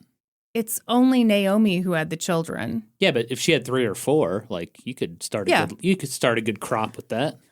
You could start a good crop. I mean, I'd have to look it up, but I'm sure we do have descendants. Naomi's death would be the first of many examples of the sisters not handling death well. For too long, they just kept Naomi's body in the mansion. Oh, dead? Yeah. Ooh, that's creepy. They made plans to create this $30,000 mausoleum. Adjusted for inflation, that would have been $1 million. But they never actually got around to making the mausoleum. So they just buried her in the family cemetery and didn't even get around to getting a headstone for her. Oh, gosh. That's a very stark difference from a mausoleum to buried without a headstone. What's your theory on that? They ran out of money? I think that's definitely possible that 30 grand was just way too much. Yeah. But what's your theory on, okay, we want the $30,000 mausoleum, and instead what we end up with is no headstone whatsoever? Maybe was the no headstone to for privacy reasons? Nope. Well, then I have no idea why. I mean, there's only theories. My theory. Do I need my petty bitch lens on? Yes, put your petty bitch lens on. Hang on. Was it an ego thing? For who? Where the sisters, we're going to make a grand giant headstone for all 7 of us when we die. And so she's not going to get her own because we're a team. Maybe. I mean, maybe. I can see there being we all need to be together. It needs to all be this big elaborate thing. Yeah. Part of me wonders about the trouble with coming to a consensus with this many people, especially when they're grieving this hard. I imagine it would be really, really tough to come to an agreement on what to do. And I do think in situations like that, it can become, okay, either we do the biggest, most elaborate thing or we do nothing. Paralysis of choice kind of deal where it's like Sure. we can't decide. It's just easier to bury her and move on. Also, you know, an ADHD thing. This Yeah. this is me to a T. I want to do the best, biggest thing. Mm-hmm. And that is so overwhelming that instead I will do absolutely nothing. I'll do the bare minimum, like Yes. bury the body. Yeah, I will bury the body because the county health board is like, lady, you can't leave a dead Yeah. body in your mansion for this long. It's starting to smell bad. Naomi's death created a weird problem. Without her, could they still call themselves the 7 Sutherland sisters? Technically, no. There are only 6 now. Oh, could they still tour Yes. as the 7 Sutherland sisters? No, just call yourselves the 6 Sutherland sisters. Norm, you are so damn wrong. Did they just bring a stand-in? Yeah, they got a replacement. They hired a woman from Pennsylvania named Anna Louise Roberts, and she had 9 feet of hair, so she did just fine. What the hell? And no one was like, shit, I've never Isn't seen her that before. weird? I think this is old-timey shit. You can get away with this Yeah, stuff. there's like not a lot of visual references, so yeah, you could. And yeah, you've built this brand, the 7 Sutherland sisters. Sorry, we're not changing it. It can't be 6. It has to be 7. In the meantime, things weren't going so great for our friend Frederick Castlemaine, who was definitely Isabella's husband and probably Dora's lover, as it turned out. He was 2-timing, you think? I don't even know that it's accurate to call it 2-timing. It might have It's been just a weird situation. Well, and you know, oh God, this is me trying to cosplay as someone who's not judgy. I am judgy. This is an incestuous 3-way. If it, Oh, really? I mean, and no, maybe not a 3-way. We don't know that. You know what? This is grosser than the hair dolls. I'll just say that. Okay. As it turned out, Frederick loved a good time, but he also, in a deeper sense, loved opium. Lots and lots Ooh. of opium. Mm. What does opium do to you? I know it's a drug, and I know it was like the It just thing to makes do you, back in the makes you day. kind of loopy. Perhaps coincidentally, he had some really fun hobbies. You want to hear about them? Yeah, I like hobbies. Hobbies like sitting on the front porch of the mansion with a gun and shooting at the wagon wheels of people who are passing by. Oh, that's... Yeah. Yeah. Okay. Yeah, you're never going to believe this, but the owners of the wagons were never amused by those antics. We're talking about farmers who were trying to do their job, and some fucking high as a kite Frederick High on who opium. is shooting their wagon wheels and cackling. And then, you know, the farmers would get mad and he'd pay for them because, you know, they had the money. But What would you do if I was sitting on our front porch with a gun shooting at cars driving by? are you kidding me? No, I just asked you a question. I would have you evaluated, darling. By whom? I'd be like, Dr. Phil? Norm, get in the car. We're getting ice cream. Oh, boy. Now put that gun down. The folks at Andy's do not like. You can't bring the gun into Yeah. Andy's. And then I'd go to a facility. Okay.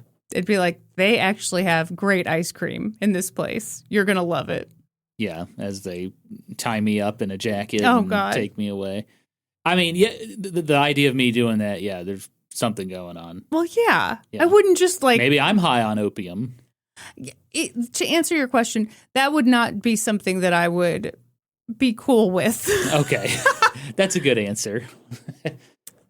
Frederick had problems. And in 1897, when he was accompanying the women on one of their tours, he died by suicide.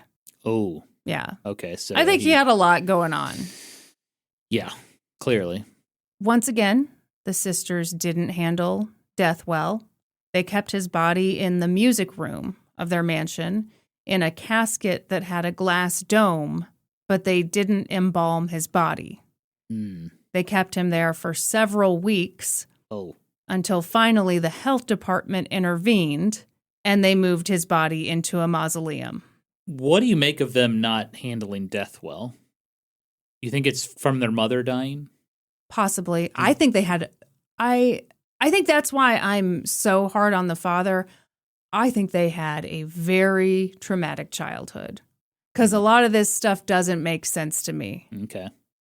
Of course, death sucks. I mean, and I even hate saying they didn't handle death well because I don't think it's right to say that there's a right and wrong way to grieve. But like for kind of all of them to co-sign on we're just leaving his body. I think we can all agree that leaving a body in a room for weeks that's not embalmed is like not a good way to grieve. And it's because their hair was dragging on their brains. It's a damn shame. Why. Yeah. For the next 2 years, Isabella walked 3 miles to the cemetery every night to visit the mausoleum. But she stopped when she met a guy named Alonzo Swain. Now that's a cool name. He was 30 years old. And how old is she? 46. Oh, boy. The two of them got married, and Alonzo apparently convinced Isabella to sell off all of her shares in the company that she had with her sisters. So she did. And then she and Alonzo created their own hair-growing tonic to compete with the 7 Sutherland Sisters tonic. Don't ruin a good thing. It was a massive betrayal to the family. Yeah. The experience really shook the other sisters. So when Victoria came to them at age 50 and was like, hey, check out my new 19-year-old boyfriend, the other sisters were like, whoa, no. What are you thinking? Age gap, which is what anyone should say in this situation. Well, these guys are just like trying to make money, right? They just hustling these sisters. I mean, I think probably, yeah. But I think it also says something about these women that they want someone much younger than them. I think that shows that they definitely don't want to be taken advantage of. So they want them young and dumb? I think so. And, there could be an argument that, these young men are taking advantage financially. But I think that's just part of the deal. Mm-hmm. Maybe they're just looking to get rocked. They want a young dude. Sure.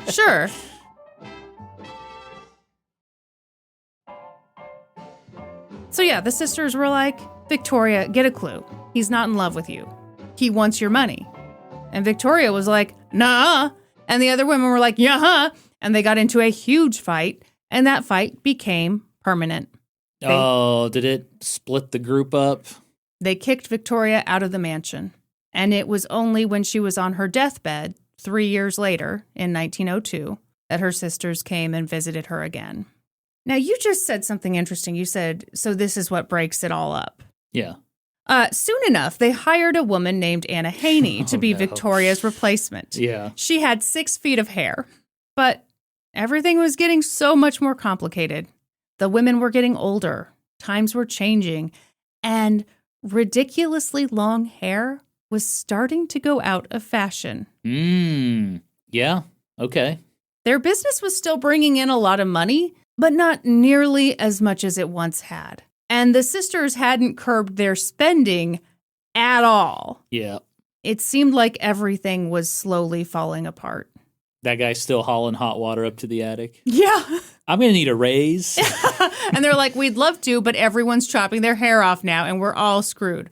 Also, we're 50-year-old influencers, and it turns out that's not nearly as popular as being an 18-year-old influencer. Yeah. It's funny how things don't change.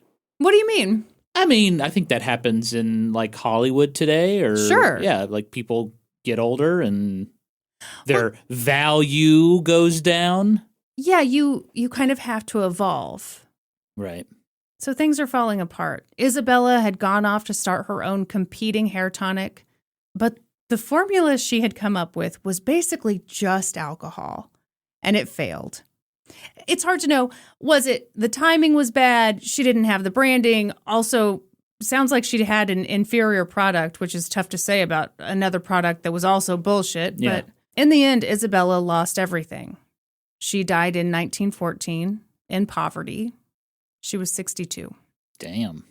A few years later, in 1919, Sarah died. She was 73. She had been the sensible one. She'd been the leader. What would they do without her? The remaining sisters weren't sure. So they did what they always did. They displayed her body in the mansion for way too long. Oh, boy. Before eventually burying her. Can I ask a question? Sure. Did that Alonzo guy stay with Isabella? Oh, okay. Or when the alcohol hair tonic failed, did he skip town? So, okay, this is the downside to researching something a long time ago and then trying to go back and retell it. The story I read was, I believe, that immediately after Isabella died, he just bounced. Okay. I feel like I'd read a more scandalous version of that story, and I can't remember it now. Maybe he started up another family or something. I can't remember. But okay. Yeah, he bounced. By that point, only Mary, Dora, and Grace remained. They were in a really bad position. Times had officially changed. The bob haircut was in. Are you familiar? Oh, yeah. It was unreal. Women were cutting off all their hair. Suddenly, it was seen as old-fashioned and matronly and maybe a little gross to have hair so long that it brushed your butt cheeks. Well, Sutherland sisters, you're in your 60s and 70s now. So, yeah, it's an old lady look. Yeah. Nobody wanted the 7 Sutherland sisters products anymore. That was bad news for Dora and Grace and Mary because they had run out of money. And when I say run out of money, really completely run out of money. So in 1919, they went to Hollywood. A studio had expressed interest about making a movie based on their lives. Really? Yeah, and the sisters had high hopes. Because I think this is the way to go. No one's buying the hair care products anymore. But they did have a really interesting life story. Sure, yeah. Why not make some money off a movie? Yeah. Sell the rights to your life story. But the trip turned out to be a complete disaster. While they were there, Mary had to be hospitalized for insanity. Dora was hit by a car while she was crossing the street. Oh. And she died. Oh, my God. Grace had Dora's body cremated, but she didn't have the money to pay for it. So when it came time to pick up Dora's remains, Grace and Mary just didn't. Grace and Mary... They are in bad shape. Yeah. Grace and Mary left Hollywood without Dora. Worst vacation ever. I mean, that sucks. I hate to say it, but it is almost like comically horrible. I mean, you're starting up here high. Like, we're going to make some money. Yes. Selling the rights to our life story. Lifeline. A studio has expressed interest in our story. They go out there. They don't make any money. Right. One sister gets hit by a car and dies. Mary had to be hospitalized. Mary is hospitalized. They cremate their sister and they can't pick up the ashes because they can't pay for it. That is horrible. That is a terrible trip. And they've got a long way home. Yeah, it's the opposite side of the country. We know geography. That's right. So Grace and Mary went back to the mansion, but life wasn't nearly as lavish as it had once been. You got to sell that mansion. There's only 2 of you now. Sell the 14-bedroom mansion. Quite an idea, Norm. They didn't have servants anymore. They didn't have the latest fashions. They didn't even have enough money for food. The only real family they had left were Naomi's children, who were now grown. And holy shit, one day Naomi's son Harry sold the mansion to some guy named Cecil Carpenters. The house sat empty for a while, and on January 24th, 1938, it burned to the ground. Oh, so it's not there anymore. Mm-mm. Shit. That sucks about all these cool old houses. I know, but they're so susceptible to fires. Yeah. Mary was committed to the Buffalo State Asylum for the Insane. She died there in 1939. And that left Grace as the last of the 7 Sutherland sisters. God, how old is she? She's got to be like 90. Yeah, she's in her 90s. She was the funny one, the peacemaker, and she was the last to go. She lived for a while with her nephew, Harry, but then he died. She outlived the nephew. And the next year, in 1946, Grace Sutherland passed away at the age of 92. She was buried in an unmarked grave. Unmarked? Which is pretty wild. Yeah. At their peak, the 7 Sutherland sisters were a huge sensation. They were the first celebrity models, arguably the OG Kardashians. And in the end, all of that just vanished. disappeared. And that's the story of the 7 Sutherland sisters. Damn, that is wild. I've never heard of that before. I'd never heard of it either. It's almost scary to me. It's this one-of-a-kind, huge beauty brand. They're everywhere. They're doing all these things. They're known by everyone. And then nothing. That really is like the Kardashians just poof. Yeah. Everyone forgets about the Kardashians. They're just gone. Yeah. Yeah, that's a crazy story. There's got to be descendants. Well, sure. Do you want to look up the mansion now? Yeah. Yeah. Search Sutherland Sisters Mansion. It's the Sutherland Sisters and the beautiful mansion just down the street from Boston Market. My.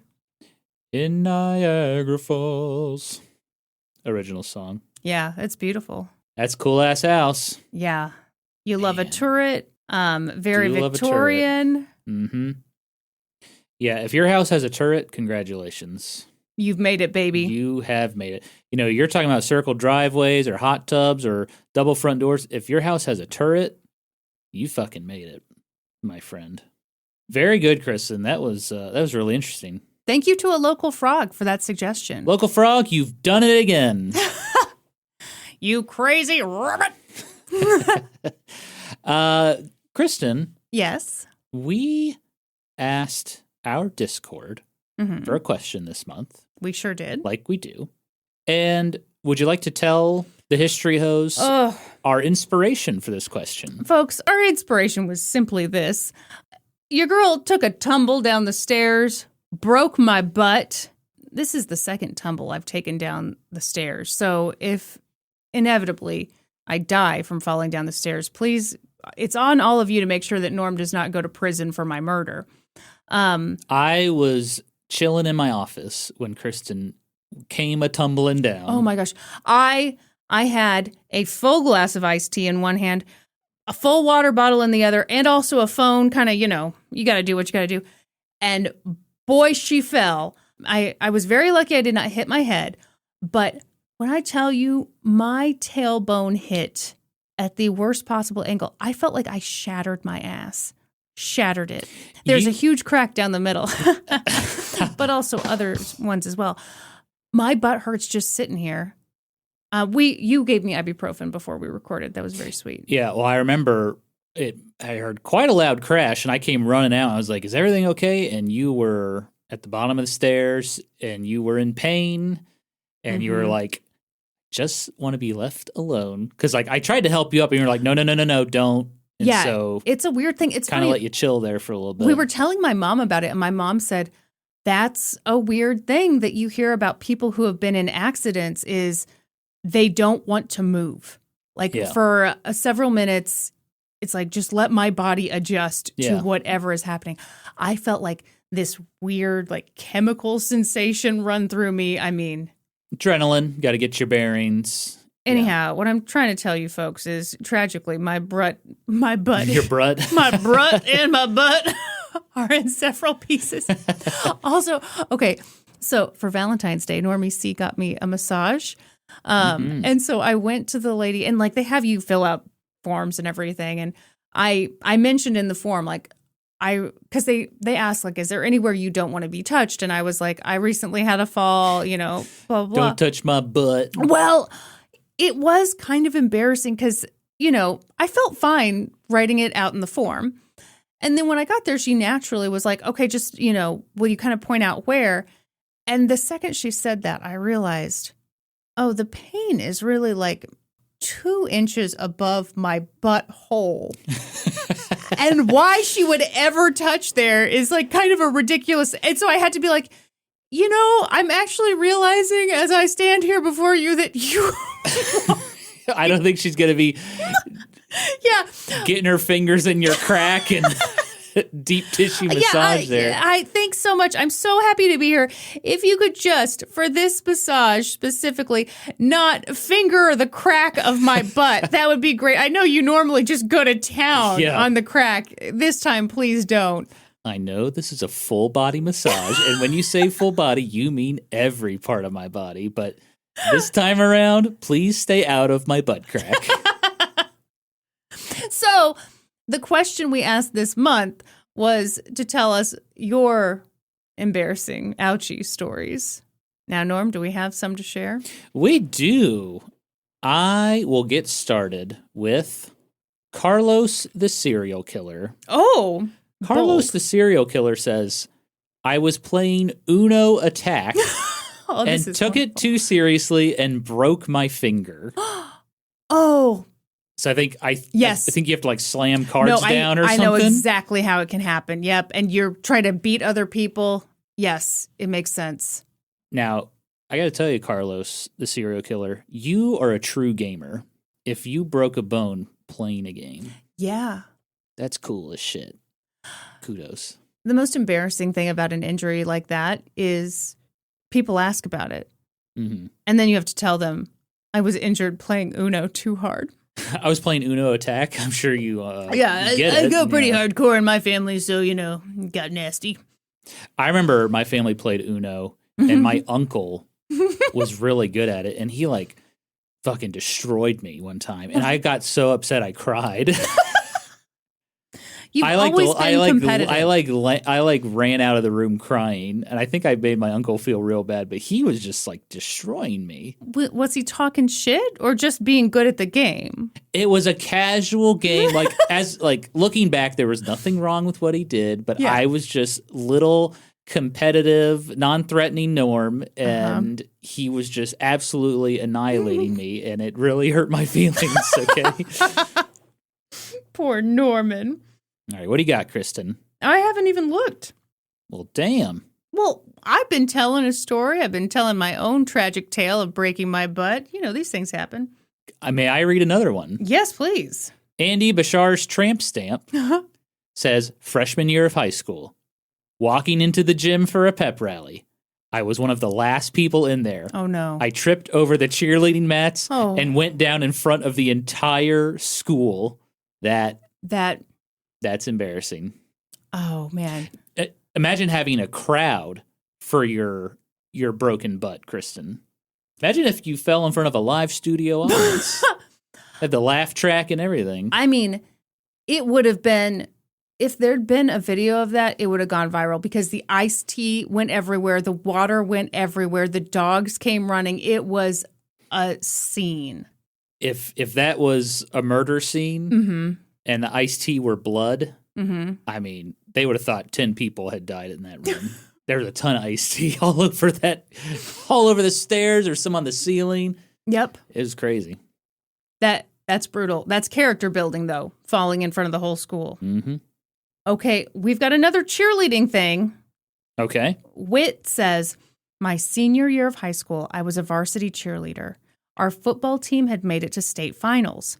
During the game, the cheerleaders were goofing off trying to see who could kick the highest.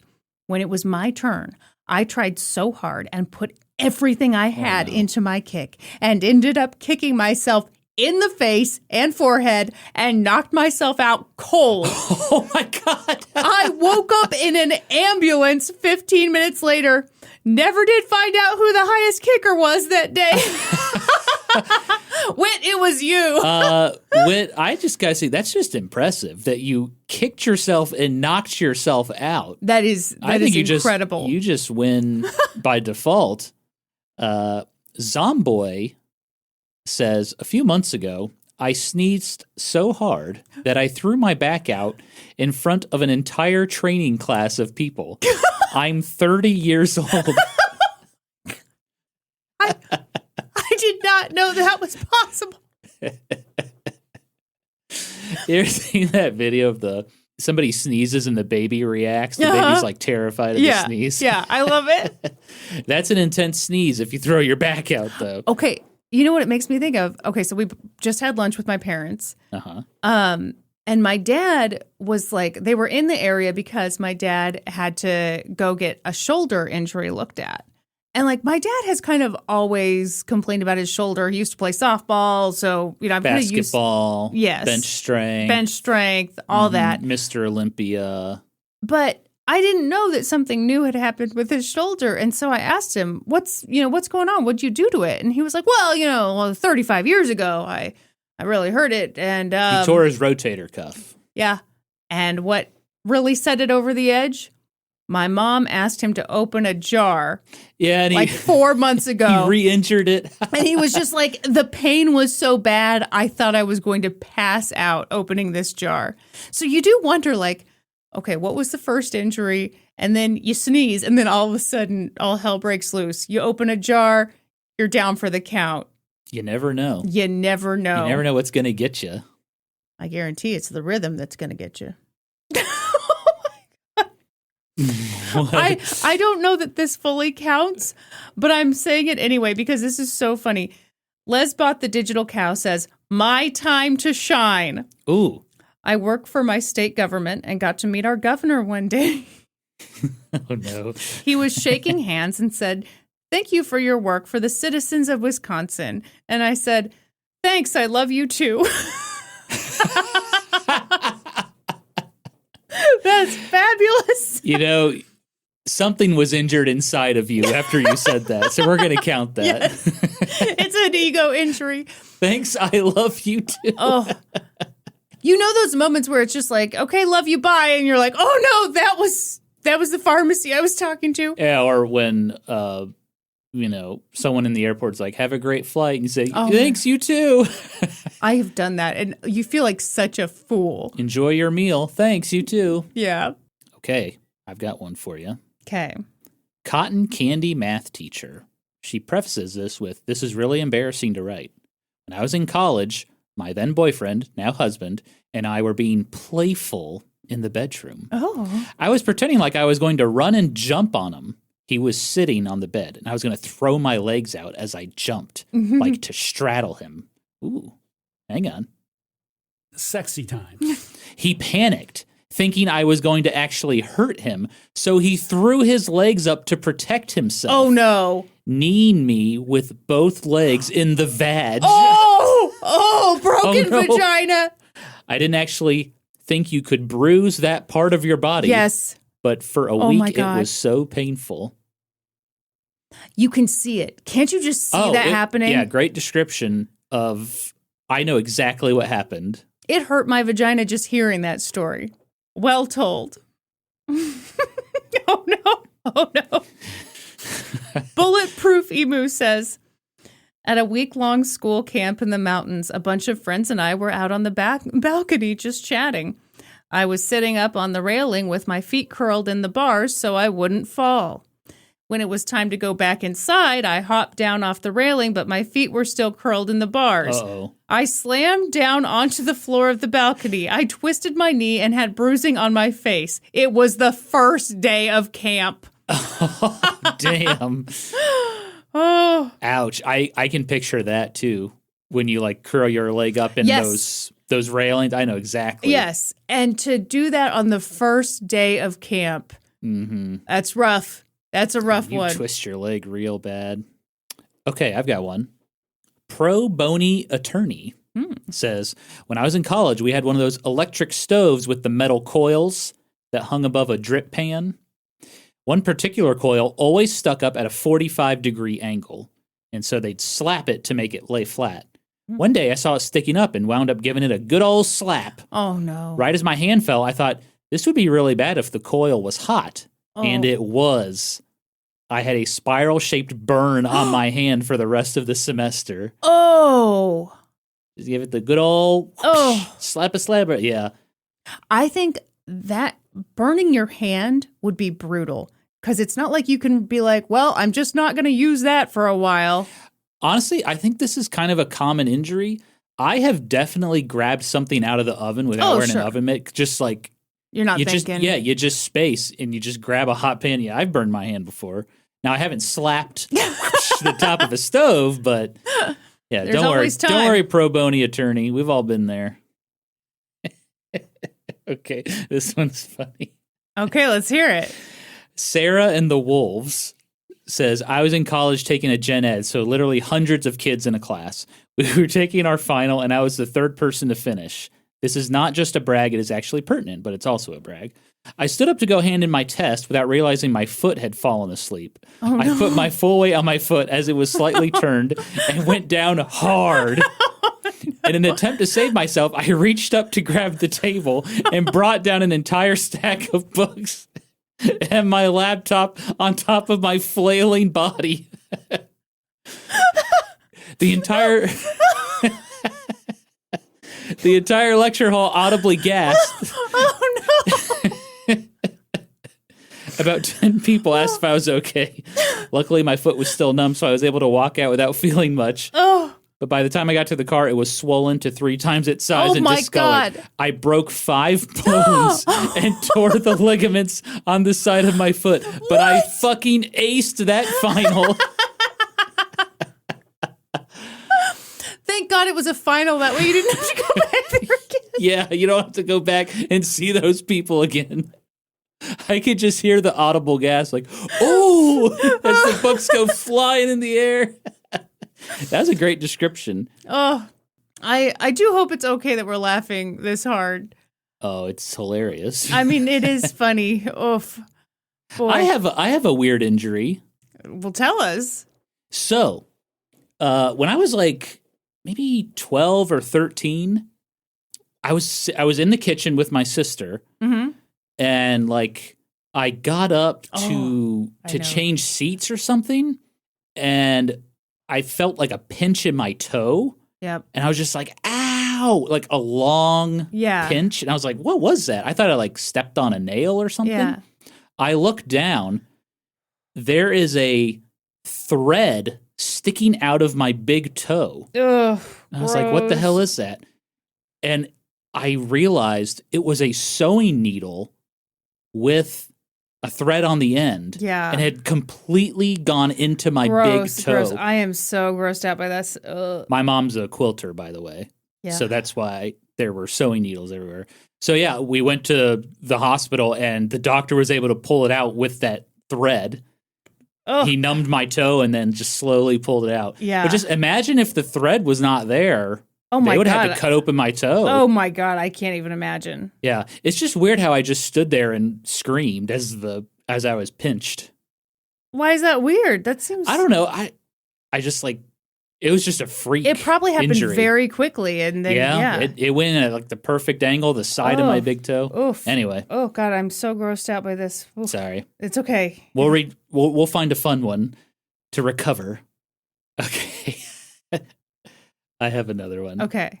Tori W says, when I was in kindergarten, we made little construction paper kites and then got to go to recess. I didn't understand wind or physics or whatever and was pissed that my kite wouldn't fly.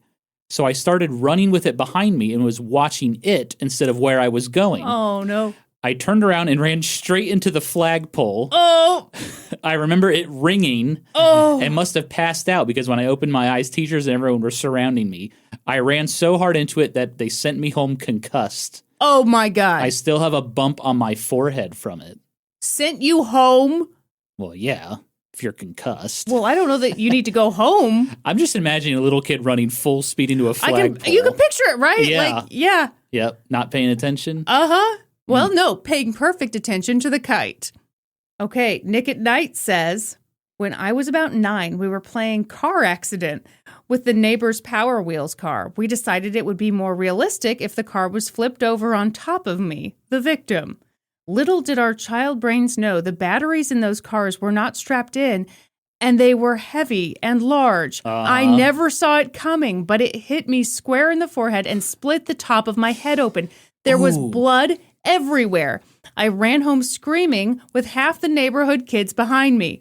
A trip to the ER and a few stitches and I was good to go, but to this day I have a bump on my forehead and a little bald spot right behind my hairline on the top of my head.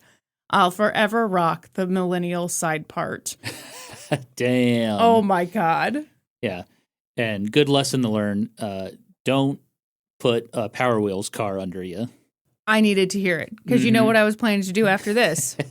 Power Wheels. I know it sounds fun, but there's nothing cool about it. Oh, okay. You know what? What? Rubby Chub has the ultimate broke my butt story. Are you ready? Rubby Chub? Or it could be Ruby Chub. We don't know. I'm going to go with Rubby Chub. That's a great name. I go on float trips each year, and I'm usually too chicken to do any rope swings or cliff jumping. They mostly look pretty dangerous, but we came up on a section of the river that looked pretty safe. The cliff was 7 feet at most. Some of the guys in our group went off a steeper section of the cliff, and they were fine. I decided, what the hell, why not? I climb up, jump out into the river, and wouldn't you know it, I hit my butt on a rock in the riverbed. Oh! I hurt, but it wasn't excruciating. We continue for 6 more miles into this float in a fucking kayak, and my ass is hurting more and more. By the time we were done, I could barely move without wincing. I knew I broke my tailbone. My husband looked at my bare ass and saw a black bruise between my ass crack. Not my best look. The 4-hour drive home was the worst experience ever. I wanted to puke the whole time. Ooh. Urgent care later confirmed that I did break my tailbone. Nearly severed it from my spine. Holy shit. It took 8 weeks for it to heal. I was 41 years old when this happened. I'm a fucking dumbass.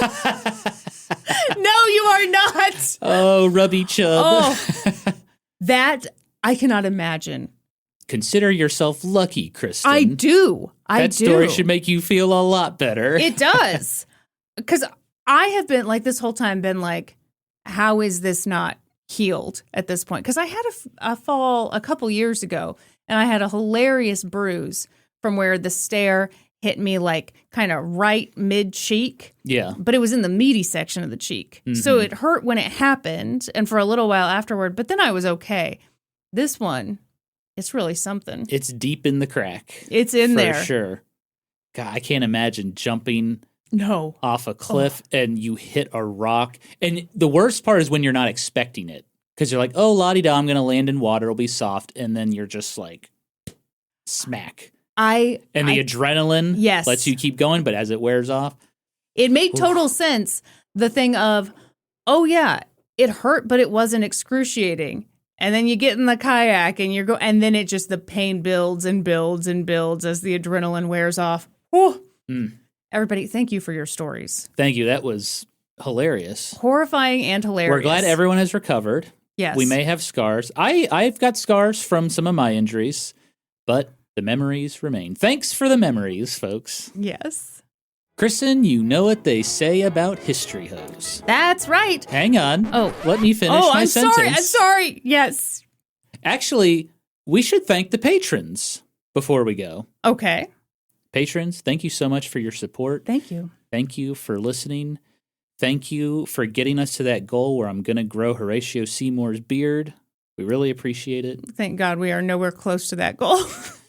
No, seriously, I super thankful for all the support. Yeah. Obviously, this show does not exist without you all, so thank you very much. Yeah, we do appreciate you a whole lot. Yeah, we hope you enjoyed this bonus episode. And with that, we're outie. Kristin, you know what they say about history hose. We always cite our sources. Yeah, we do. For this episode, I got my information from a bunch of articles. They'll be listed in the show notes, but I want to give a big shout out to the article, The 7 Sutherland Sisters by Dianne L. Sammarco and Kathleen L. Rounds for newengland.com. Also for reporting from Atlas Obscura and The Collectors Weekly. That's all for this episode. Thank you for listening to a bonus episode of an old-timey podcast. Please give us a 5-star review wherever you listen to podcasts, and while you're at it, subscribe. I'd tell you to support us on Patreon, but that would be ridiculous. Join the Reddit community, r/oldtimeypodcast. Follow us on Facebook and YouTube and Instagram at oldtimeypodcast, and you can also follow us individually on Instagram. I'm at Kristin Pitts Caruso, and he's at Gaming Historian. And until next time, toodaloo, ta-ta, and cheerio! Bye. Goodbye. Goodbye!